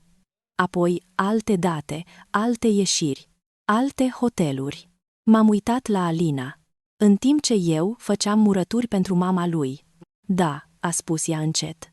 În al doilea plic erau copii ale unor documente obținute pe căi pe care Victor le explicase și pe care Alina urma să le verifice înainte să le folosim. Bonuri, indicii de plată cu card de serviciu, deplasări fără justificare reală, mese în weekend, camere de hotel mascate, drept întâlniri cu furnizori. Totalul estimat era în jur de 82 de lei în 18 luni. Când am văzut suma, n-am mai simțit gelozie. Am simțit frig. Radu fusese întotdeauna zgârcit cu mama mea, cu mine, cu viața noastră, dar nu cu minciuna lui. De aici înainte, a spus Alina, nu trimitem nimic anonim, nu publicăm nimic, sesizăm prin canale potrivite. Compania decide auditul. Instanța decide măsurile. Tu nu mai pui mâna pe baston, pui mâna pe hârtii. Am închis plicurile. De acum nu mai există bastoane, doar documente. Acea propoziție a fost primul lucru pe care l-am simțit ca pe o promisiune pentru mine, nu ca pe o amenințare pentru ei. Cererea de divorț a fost depusă într-o dimineață ploioasă. Alina a inclus documentele medicale, înregistrarea apelului, mesajele de presiune, fotografiile și cererile civile pe care le putea susține. Separat, printr-o comunicare formală, a transmis către Carpatica Distribution S. informațiile relevante pentru cardul de serviciu, fără să transforme compania în armă personală. Le-a cerut să conserve datele și să verifice conform procedurilor interne. Când a aflat, Radu a venit la blocul nostru. A stat în fața interfonului și a apăsat până când administratorul a amenințat că sună la poliție. Eu am coborât doar după ce Alina mi-a spus să nu ies singură și Lidia a rămas lângă mama. Radu arăta mai slab, dar nu mai umil. Era furios într-un fel care încerca să se costumeze în disperare. Ai cerut sechestru?" m-a întrebat. Ai înnebunit? Conturile mele sunt verificate, firma mă cheamă la audit. Mama nu doarme, Carmen și Sorina spun că nu pot plăti reparațiile. Retrage tot. Întreabă de mama mea. Radu. A clipit. Întreabă dacă trăiește. A deschis gura și a închis-o. Apoi a ales, din nou, singurul drum pe care îl știa. Nu schimba subiectul. Atunci am înțeles definitiv că nu divorțam de un om care greșise într-o criză. Divorțam de un sistem întreg în care durerea mea fusese mereu subiect secundar. Vorbește cu Alina, am spus. Daria, te rog. Mama are probleme cu ochii. Are nevoie de bani. Dacă se blochează tot, cum facem? Cum ați fi făcut dacă eu stăteam lângă mama mea și nu vă spărgea nimeni vitrina? Nu mi-a răspuns. În mâna mea aveam o găleată mică, rămasă de la curățenia din balcon. În ea era apă cu sare, pregătită pentru compresele mamei, pe care nu le mai folosiserăm. Știu că gestul a fost amar și nu mă laud cu el. Am turnat apa pe pragul de la intrarea blocului, între noi, fără să îl ating. Asta e tot ce mai primești de la mine din butoaiele voastre. Am intrat și am închis ușa. Radu a lovit-o odată cu palma, apoi a plecat. 5 minute mai târziu, a sunat Zanfira de pe alt număr. Am înregistrat, de data aceasta conștient. Reparațiile sunt 145.000 de lei, a plâns ea. Nu ne mai împrumută nimeni. Tu ai făcut, tu plătești, dar nu ne ruina casa. Instanța va stabili ce datorez pentru ce am făcut, i-am spus, și ce datorați voi pentru ce ați făcut. Ești fără inimă. M-am uitat spre ușa camerei mamei. Dormea cu o mână pe pătură, sub lumina blândă de după amiază. Nu, doar nu mai e a voastră. Alina a refuzat de la început să folosească limbajul victoriei. Nu spunea, îi terminăm, nu spunea, le luăm tot, nu-mi promitea curățenie morală.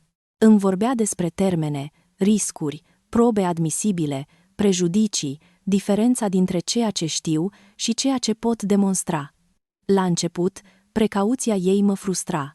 Apoi am înțeles că tocmai precauția era forma ei de protecție. După o viață de oameni care îmi cereau imposibilul, cineva îmi oferea realitatea.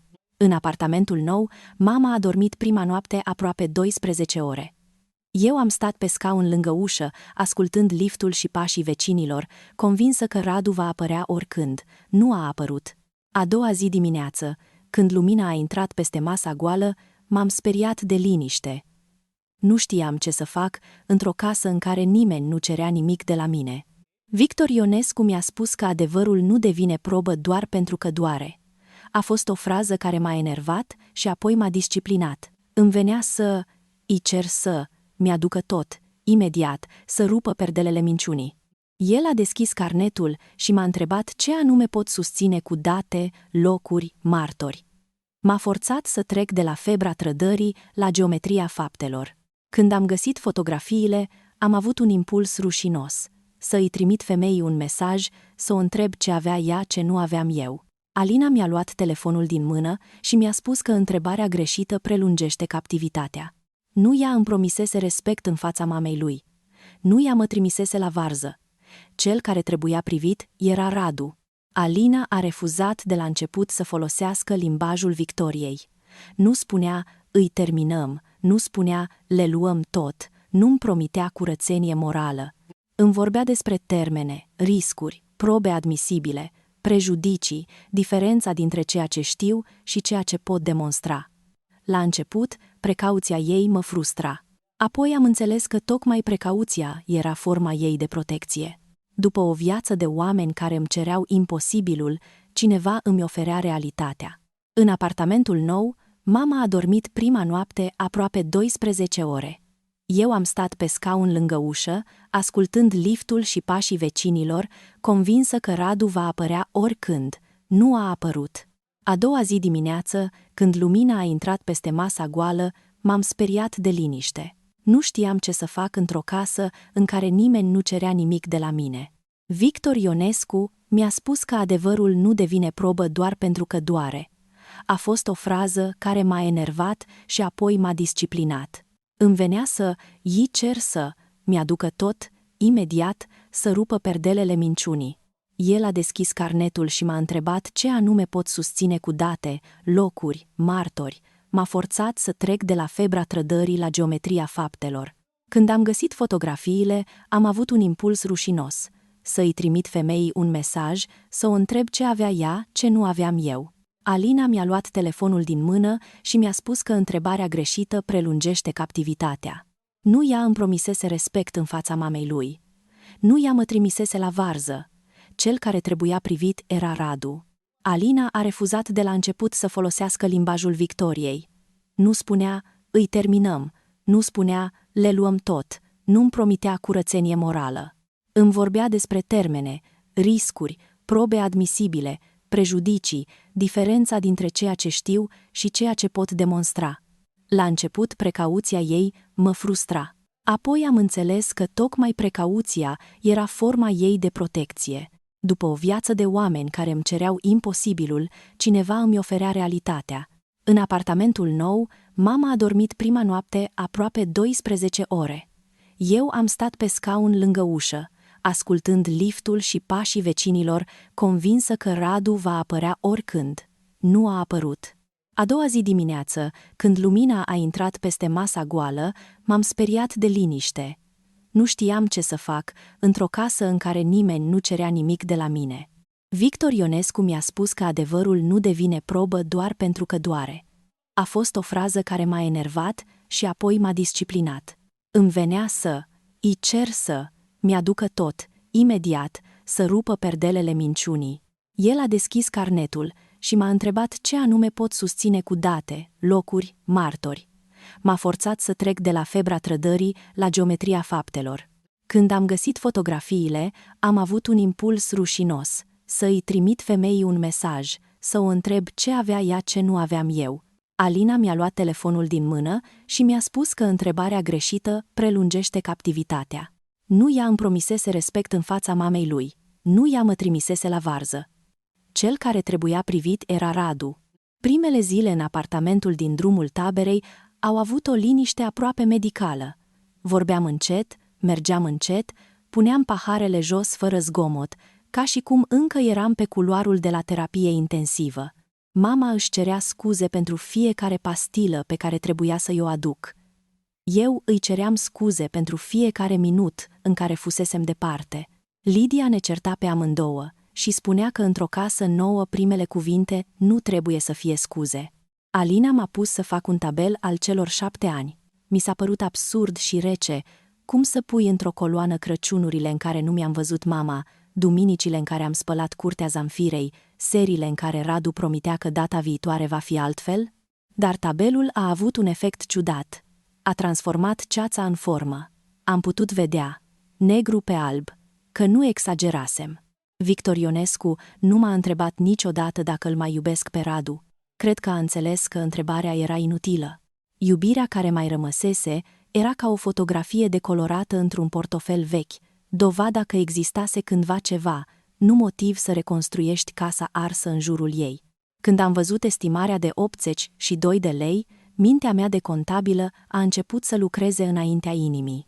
Am calculat câte consultații ale mamei ar fi acoperit, câte luni de chirie în apartamentul nou, câte săptămâni în care aș fi putut plăti ajutor real, fără să mă umilesc. Apoi m-am oprit. Nu banii mă dureau cel mai mult. Mă durea ușurința cu care el îi cheltuise pentru o viață din care eu eram exclusă. În seara după vizita lui Radu la interfon, mama m-a întrebat de ce tremur. I-am spus că mi-e frig. Ea a cerut pătura și mi-a pus-o pe umeri, deși ea era cea bolnavă. Așa era Ecaterina. Chiar și când corpul ei se lupta cu boala, instinctul îi rămânea întors spre mine. Tocmai de aceea trebuia să învăț, în sfârșit, să o protejez fără să mă distrug. În primele consultații juridice, Alina a repetat mereu că siguranța mamei mele trebuie separată de furia mea. De aceea am schimbat traseele, am anunțat administratorul blocului, am stabilit cu Lidia cine răspunde la ușă și am păstrat toate mesajele fără replici. Părea o viață condusă de precauții, dar după haosul din Domnești, precauția a fost prima formă de libertate pe care am putut să o practic. Când mama a văzut prima dată patul din camera ei nouă, a întrebat dacă nu cumva chiria este prea mare. I-am spus că prea scumpă fusese tăcerea mea, nu apartamentul. A râs slab, neîncrezătoare, dar s-a așezat. În acea seară am înțeles că un spațiu poate vindeca nu prin mobilă, ci prin absența fricii de a fi chemată în altă parte. În fiecare seară scriam într-un caiet o singură propoziție despre ziua respectivă. Nu era jurnal literar. Era dovada că zilele mele îmi aparțineau din nou, chiar dacă erau pline de medicamente, termene și spaime. În fiecare seară scriam într-un caiet o singură propoziție despre ziua respectivă. Nu era jurnal literar. Era dovada că zilele mele mi-aparțineau din nou, chiar dacă erau pline de medicamente, termene și spaime. În fiecare seară scriam într-un caiet o singură propoziție despre ziua respectivă. Nu era jurnal literar. Era dovada că zilele mele îmi aparțineau din nou, chiar dacă erau pline de medicamente, termene și spaime. În fiecare seară scriam într-un caiet o singură propoziție despre ziua respectivă. Nu era jurnal literar. Era dovada că zilele mele îmi aparțineau din nou, chiar dacă erau pline de medicamente, termene și spaime. Auditul intern de la Carpatica Distribution S a durat mai mult decât sperase Radu și mai puțin decât se temuse Alina. Compania nu s-a mișcat pentru mine, ci pentru propriile reguli. A chemat furnizori, a verificat deplasări, a comparat bonuri cu agende, a cerut explicații pentru camere de hotel trecute, ca întâlniri de negociere și pentru mese de weekend, notate ca discuții urgente cu parteneri care nici nu fuseseră în București în zilele respective. Radu a încercat să transforme totul într-o persecuție de soție rănită, dar cardul de serviciu avea propria memorie. Nu ținea cont de lacrimi, de Zamfira, de verze sau de divorț. La finalul cercetării disciplinare, compania i-a desfăcut contractul și a început demersuri pentru recuperarea prejudiciului.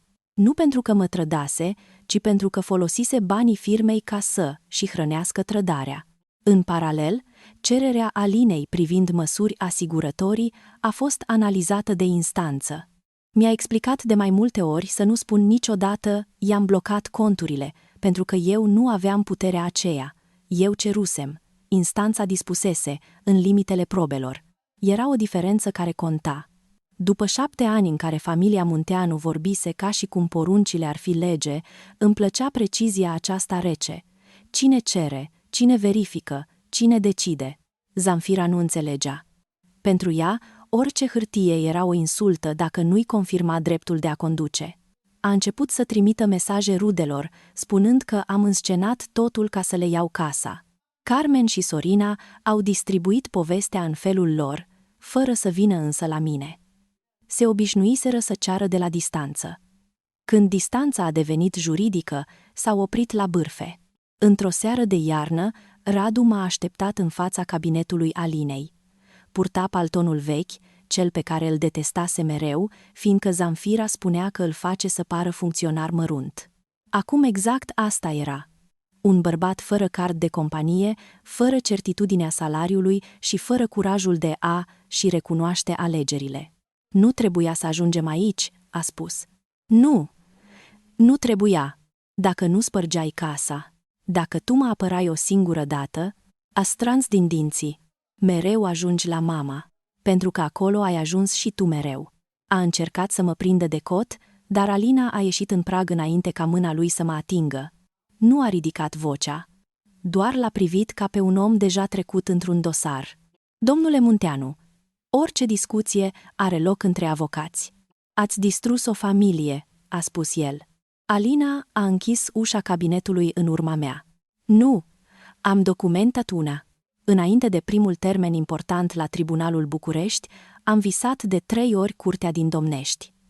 În fiecare vis, verzele nu se terminau niciodată. Le răsturnam și ele apăreau din nou, curate, aliniate, așteptându-mă. Mă trezeam cu gust de sare pe limbă și mergeam în camera mamei. Ecaterina dormea greu după tratamente, dar dormea în patul ei, sub perdelele deschise spre copacii din drumul taberei. O priveam și mi-aminteam că acesta era centrul poveștii, nu căderea lor. În sala de judecată, avocatul lui Radu a încercat să înceapă și să termine cu aceeași imagine. Eu, în casa Zamfirei, cu bastonul în mână. A proiectat fotografii ale vitrinei sparte, ale canapelei pătate, ale pereților murdari. Nu am întors privirea. Erau faptele mele. Mă durea să le văd, dar nu mă mai apăram mințind. Reclamanta, a spus el, a distrus cu violență locuința mamei soțului, apoi încearcă să se prezinte drept victimă. Alina s-a ridicat încet. Nu negăm existența unui dosar separat privind distrugerea. Clienta mea a cooperat, a dat declarații și își asumă procedura. Dar acest litigiu nu privește doar o zi de furie.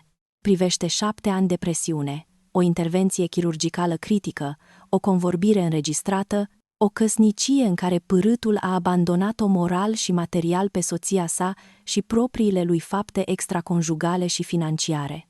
Înregistrarea Zamfirei a fost redată în sală. Vocea ei s-a auzit mai clar decât în secția de poliție, pentru că expertiza curățase zgomotul parcării. Oricum moare. La acele cuvinte, Radu a privit în jos.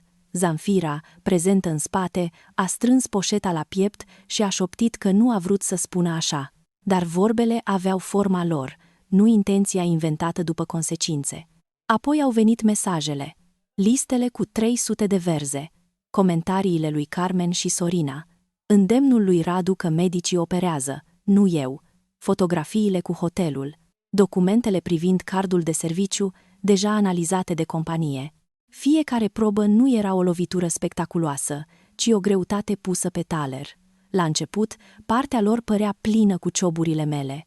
Apoi, încet, cealaltă parte s-a încărcat cu ani. Când am fost întrebată despre distrugere, am spus: am făcut-o. Nu cer să fie ștearsă. Cer doar să nu fie folosită ca să șteargă tot ce a fost înainte. A fost cea mai grea frază a mea, pentru că nu oferea satisfacție nimănui, nici lor, nici mie. Dar era adevărată. Hotărârile nu au venit toate deodată. Viața reală nu se închide cu un ciocan de lemn într-o singură după amiază. Divorțul a fost pronunțat. Instanța a reținut culpa lui Radu în destrămarea căsniciei. A stabilit obligații civile în limitele probelor și a separat clar procedurile. Dosarul privind distrugerea a continuat pe traseul lui, cu evaluarea prejudiciului, contextul înregistrării și cooperarea mea. Am suportat consecințe, nu ca o martiră, nu ca o eroină, ci ca o femeie care învățase prea târziu că dreptatea făcută cu mâna ta cere, la rândul ei, socoteală. Carpatica și-a urmat demersurile împotriva lui Radu. Fără salariul de acolo și cu măsurile dispuse în dosarele civile, casa din Domnești a devenit, încet, din simbol de putere, o problemă de executare. Zamfira nu a crezut până când primul anunț privind procedura nu a fost lipit la vedere. A contestat, a plâns, a sunat rudele, a spus că Nora i-a furat bătrânețea. Dar casa nu se pierdea dintr-o singură vorbă. Se pierdea din suma tuturor lucrurilor pe care le făcuseră, crezând că nu se vor întoarce niciodată asupra lor. La câteva luni după pronunțare, Alina mi-a trimis o fotografie cu anunțul de vânzare silită și m-a întrebat dacă vreau detalii. M-am uitat la imagine. Poarta aceea, curtea aceea, locul unde fuseseră verzele. Am simțit un gol mare, nu bucurie. Apoi am închis mesajul. Nu, i-am scris. Spune-mi doar când se termină. S-a terminat într-o zi cu ploaie. Casa a fost adjudecată, iar Radu și Zamfira s-au mutat într-o locuință închiriată la marginea orașului. Am aflat de la Lidia, care aflase de la cineva din Domnești, că se certau mereu. Zamfira îi reproșa că și-a ales o femeie nerecunoscătoare. Radu îi reproșa că un singur telefon îi distrusese viața.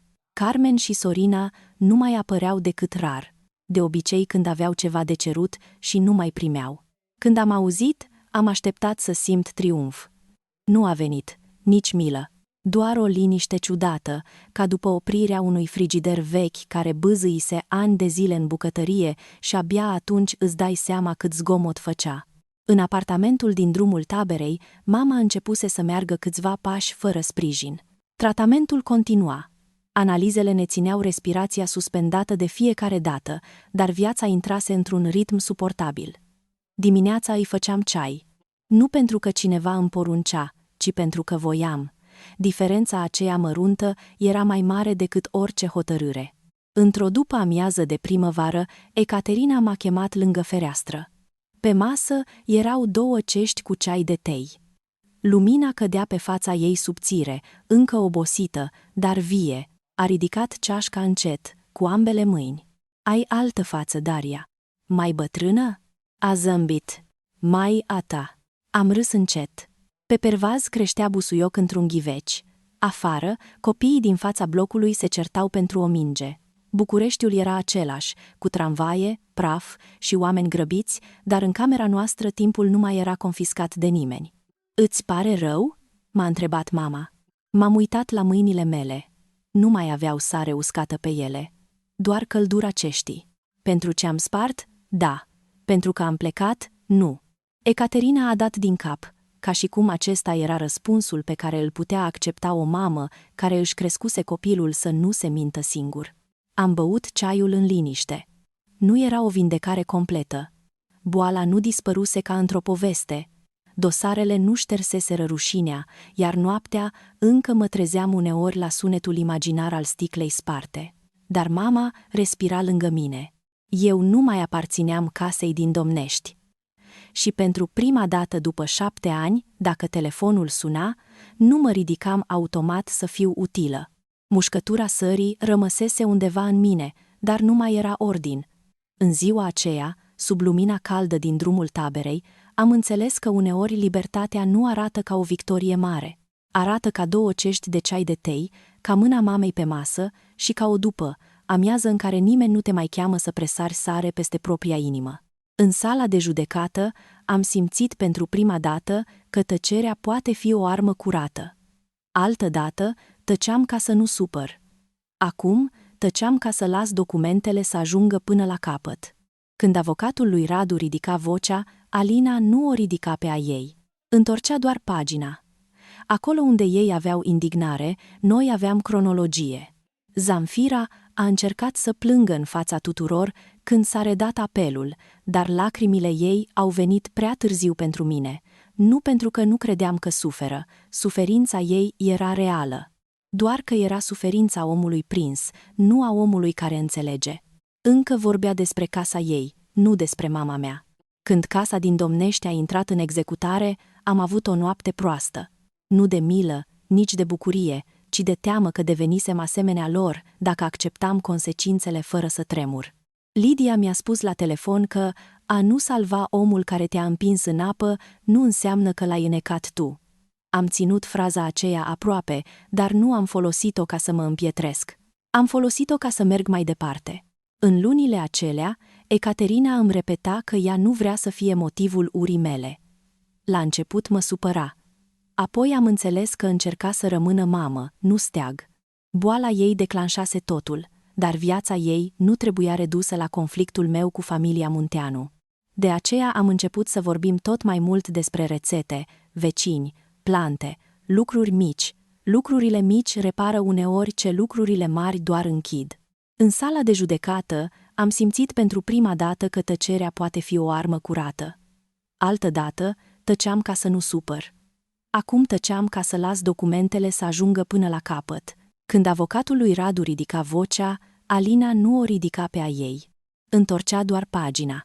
Acolo unde ei aveau indignare, noi aveam cronologie.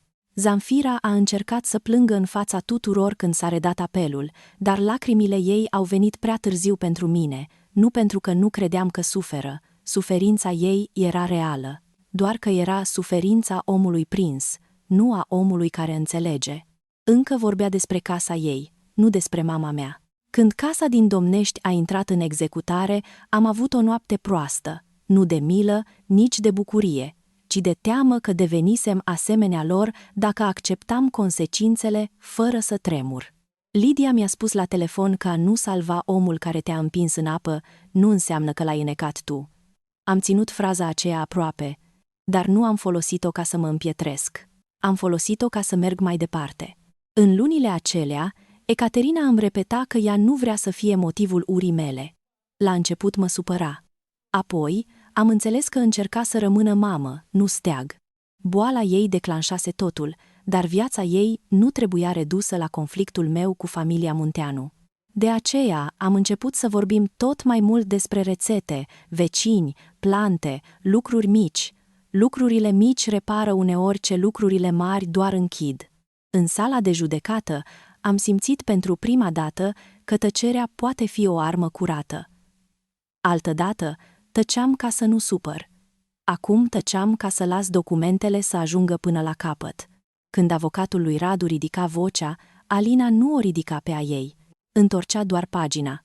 Acolo unde ei aveau indignare, noi aveam cronologie. Zanfira a încercat să plângă în fața tuturor când s-a redat apelul, dar lacrimile ei au venit prea târziu pentru mine, nu pentru că nu credeam că suferă. Suferința ei era reală, doar că era suferința omului prins, nu a omului care înțelege. Încă vorbea despre casa ei, nu despre mama mea. Când casa din Domnești a intrat în executare, am avut o noapte proastă, nu de milă, nici de bucurie, ci de teamă că devenisem asemenea lor dacă acceptam consecințele fără să tremur. Lidia mi-a spus la telefon că a nu salva omul care te-a împins în apă nu înseamnă că l-ai înecat tu. Am ținut fraza aceea aproape, dar nu am folosit-o ca să mă împietresc. Am folosit-o ca să merg mai departe. În lunile acelea, Ecaterina îmi repeta că ea nu vrea să fie motivul urii mele. La început mă supăra. Apoi am înțeles că încerca să rămână mamă, nu steag.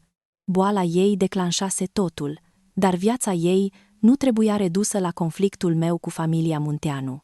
De aceea am început să vorbim tot mai mult despre rețete, vecini, plante, lucruri mici.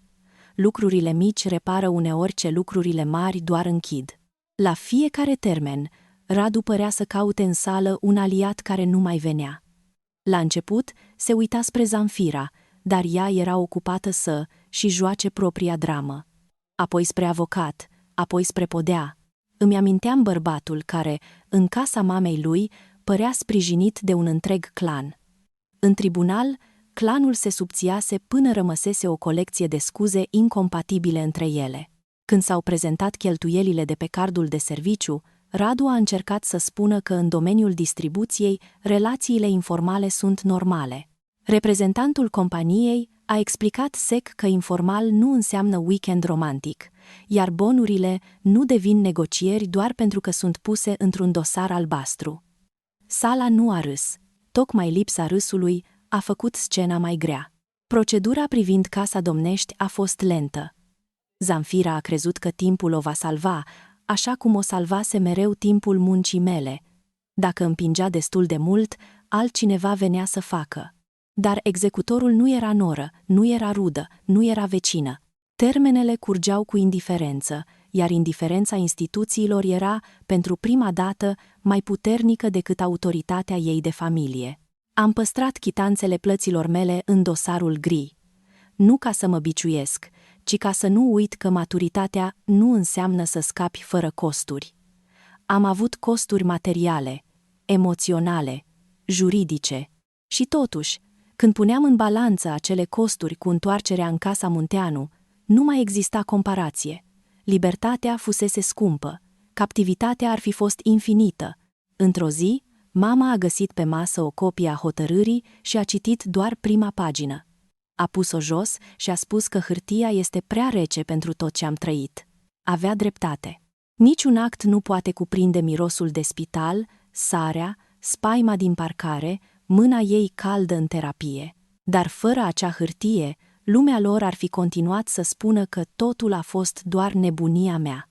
În ziua în care s-a stabilit că divorțul rămâne definitiv, am mers singură până la Fundeni, nu pentru consultație, ci pentru a trece pe lângă intrarea veche.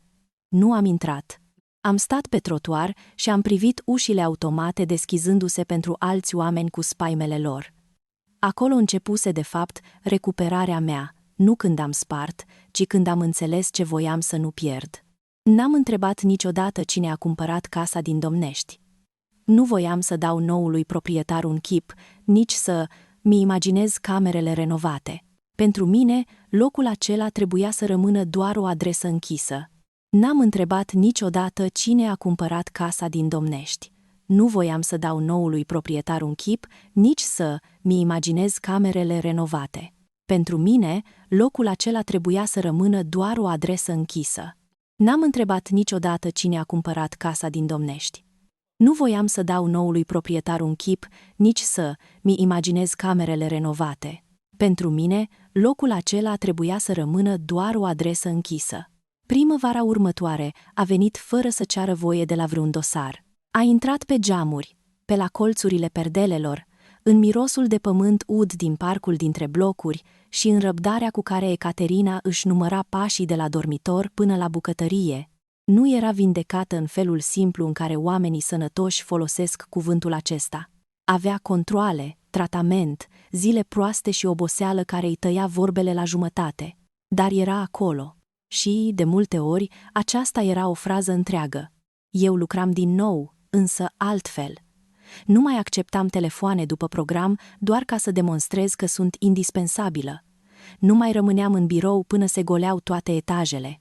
Când cineva îmi spunea că familia are nevoie de sacrificii, întrebam imediat ale cui sacrificii și pentru ce. Colegii au crezut la început că am devenit rece. De fapt, abia începusem să am temperatură proprie. Dosarul meu pentru distrugere se închisese prin soluția și obligațiile stabilite în urma procedurilor, cu plata prejudiciului evaluat și cu mențiunile pe care Alina le negociase în limitele legii. Nu mi-am pus niciodată documentul acela într-o ramă a victoriei. L-am ținut într-un dosar gri, lângă hotărârea de divorț. Aveam nevoie să le văd uneori împreună. Una îmi amintea că am fost împinsă până am cedat, cealaltă că cedarea nu este scut absolut. Între ele se afla femeia pe care încercam să o reconstruiesc. Radu m-a mai sunat de 2 ori după vânzarea casei din Domnești. Prima dată a plâns. A doua oară a vorbit numai despre datorii și nedreptate. Nu l-am ascultat până la capăt niciodată. I-am spus aceeași propoziție, calm, orice comunicare prin avocați. După aceea, numărul lui a devenit doar o înregistrare într-un telefon nou. Numele lui nu mi mai ridica pulsul. Era o schimbare mică, invizibilă pentru alții, dar pentru mine însemna mai mult decât toate deciziile scrise pe hârtie. Zanfira dispăruse din viața mea ca o mobilă grea scoasă dintr-o cameră. La început, locul gol încă păstra forma ei.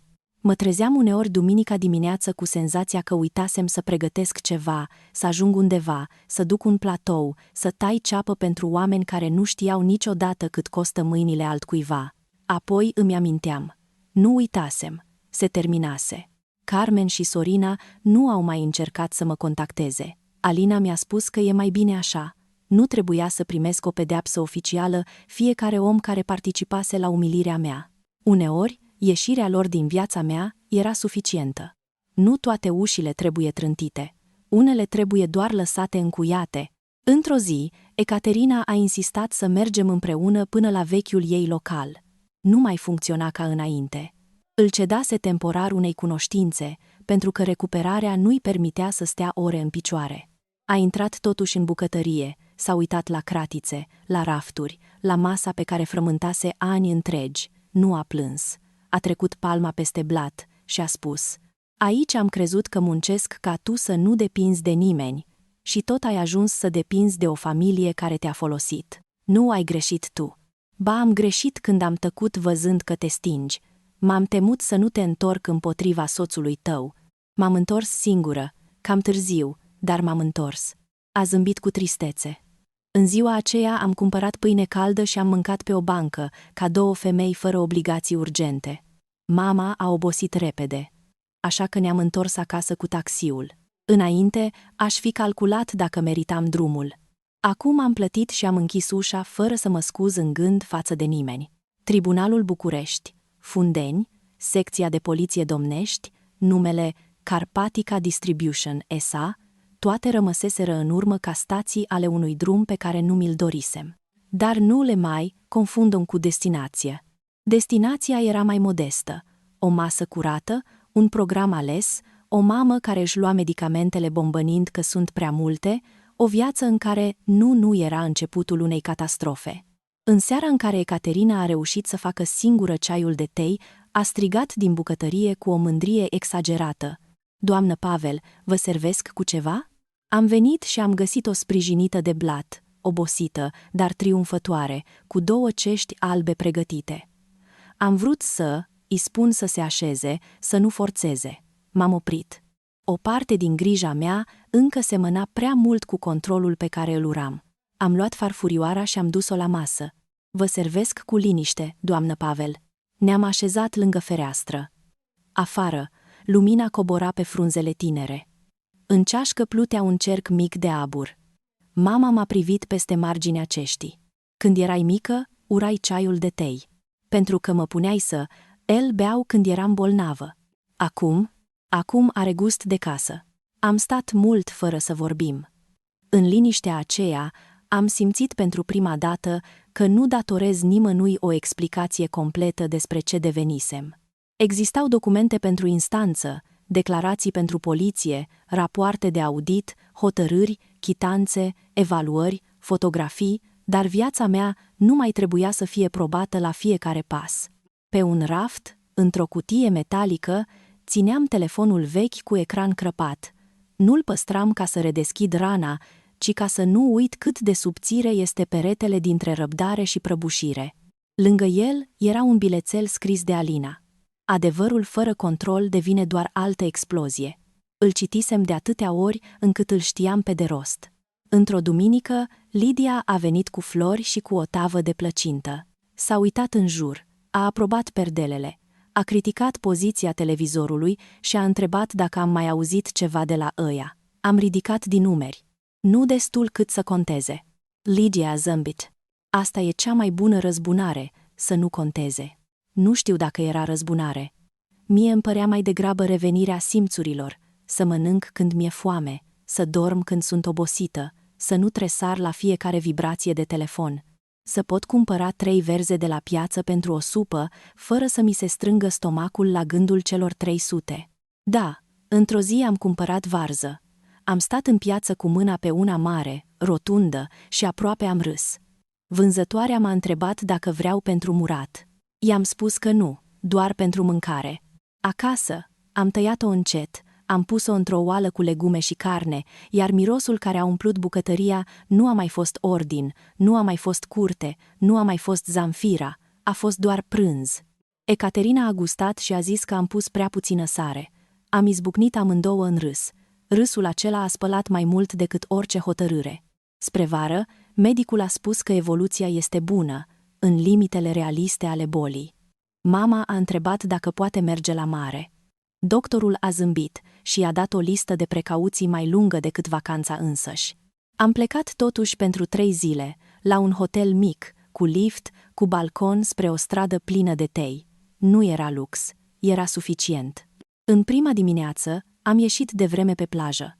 Ecaterina mergea încet, cu pălărie și eșarfă, ținându-mă de braț. Marea era rece la margine, cerul aproape alb. S-a oprit și a inspirat adânc. Am crezut că nu mai apuc. Și eu. Dar uite-ne, uite-ne. 2 cuvinte mai puternice decât orice sentință. Ne-am așezat pe nisip, cu pantofii lângă noi. Mama a lăsat soarele să îi încălzească fața. Eu am privit mâinile ei. Aceleași mâini aspre de la local, de la munca ei, de la viața ei. Nu le mai țineam ca pe o dovadă că trebuie să salvez totul. Le țineam doar pentru că erau ale mamei mele. Când ne-am întors în drumul taberei, apartamentul mirosea a închis și a flori uscate. Am deschis ferestrele. Lumina a intrat peste masa mică, peste cele 2 cești, peste ghiveciul de busuioc. Telefonul meu a rămas pe silent, nu a contat cine suna. Am făcut ceai de tei. Mama a stat la masă, cu o pătură subțire pe umeri. Afară, orașul își vedea de zgomotul lui. Înăuntru, timpul era al nostru. Să nu mai lași pe nimeni să-ți pună sare pe suflet, mi-a spus ea. Am zâmbit. Era o frază pe care, venită din gura altcuiva, aș fi considerat-o prea mare. Din gura mamei, era doar o grijă împachetată în imaginea pe care o putea purta. Nu mai las? Am ridicat ceașca. Aburul mi-a atins obrajii. Mi-am amintit lumina roșie de la Fundeni, betonul parcării, curtea din Domnești, cioburile, secția de poliție, plicurile maro, sala de judecată, anunțul de vânzare, prima noapte în apartamentul gol. Toate erau acolo, dar nu mai conduceau camera. În camera aceea conducea lumina și respirația mamei și liniștea pe care nu o cumpărasem cu supunere, ci o câștigasem învățând să spun adevărul, chiar și atunci când mă acuza și pe mine. Mușcătura sării nu dispăruse complet, poate nu va dispărea niciodată, dar într-o după amiază caldă, în drumul taberei, cu ceai de tei între noi, am înțeles că nu toate rănile trebuie transformate în arme.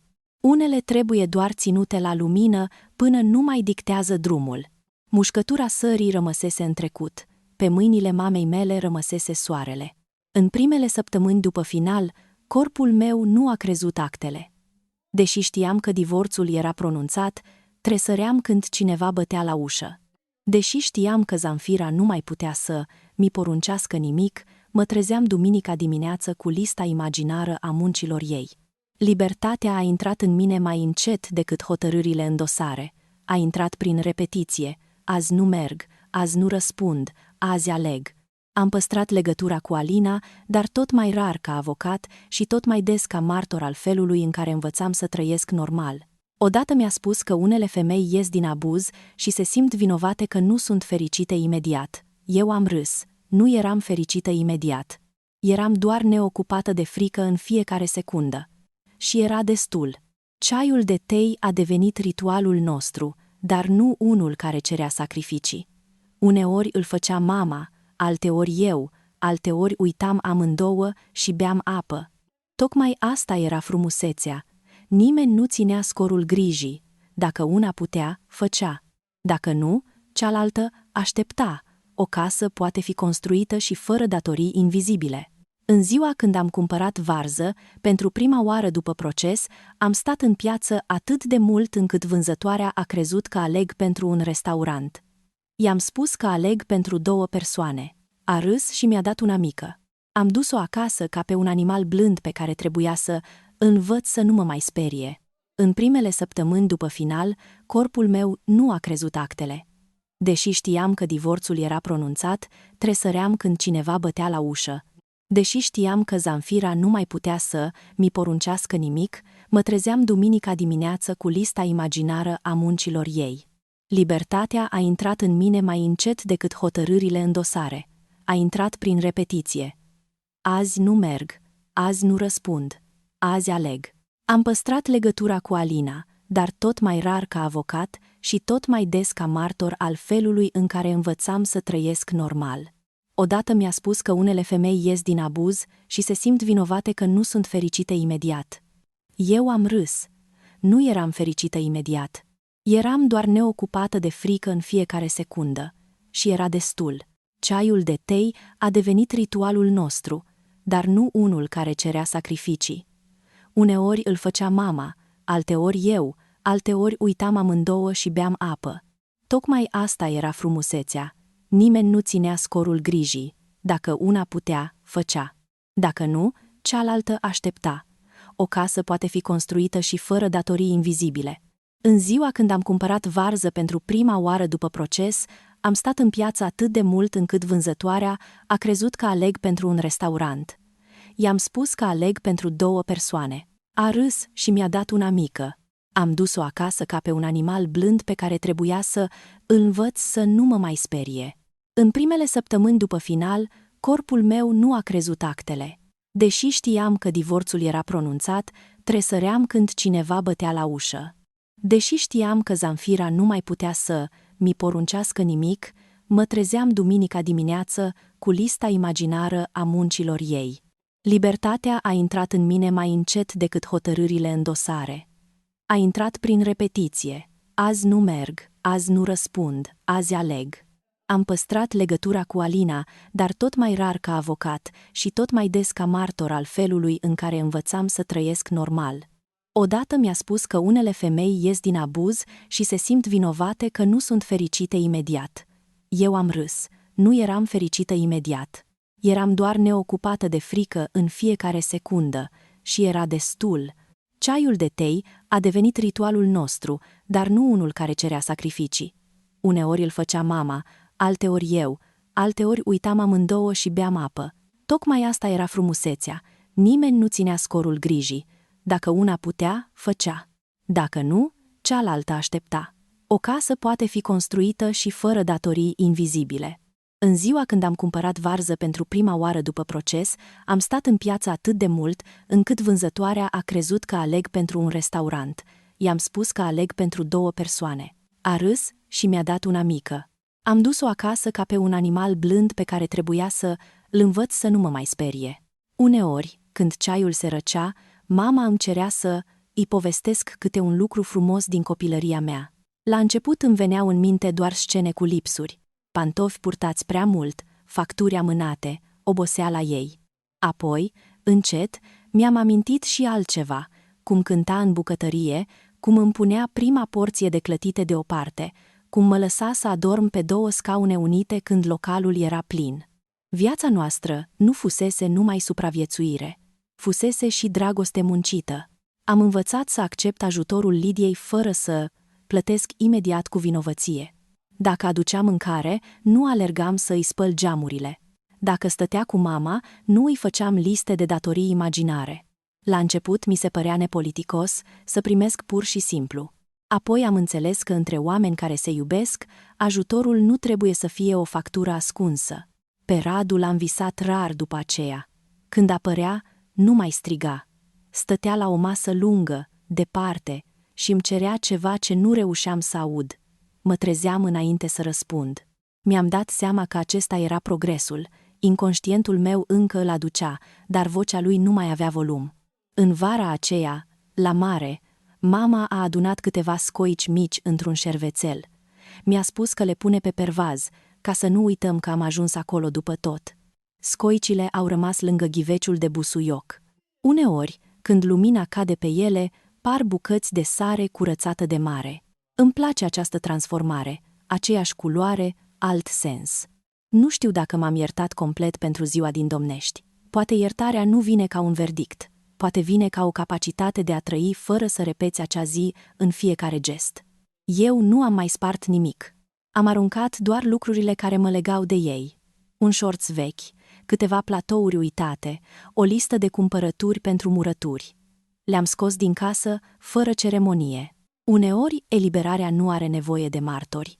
Seara, când lumina se muta de pe masă pe perete, mama obișnuia să spună că apartamentul nostru e mic, dar nu are colțuri întunecate. Îmi plăcea formularea. Nu era adevărat matematic, desigur, orice casă are umbre.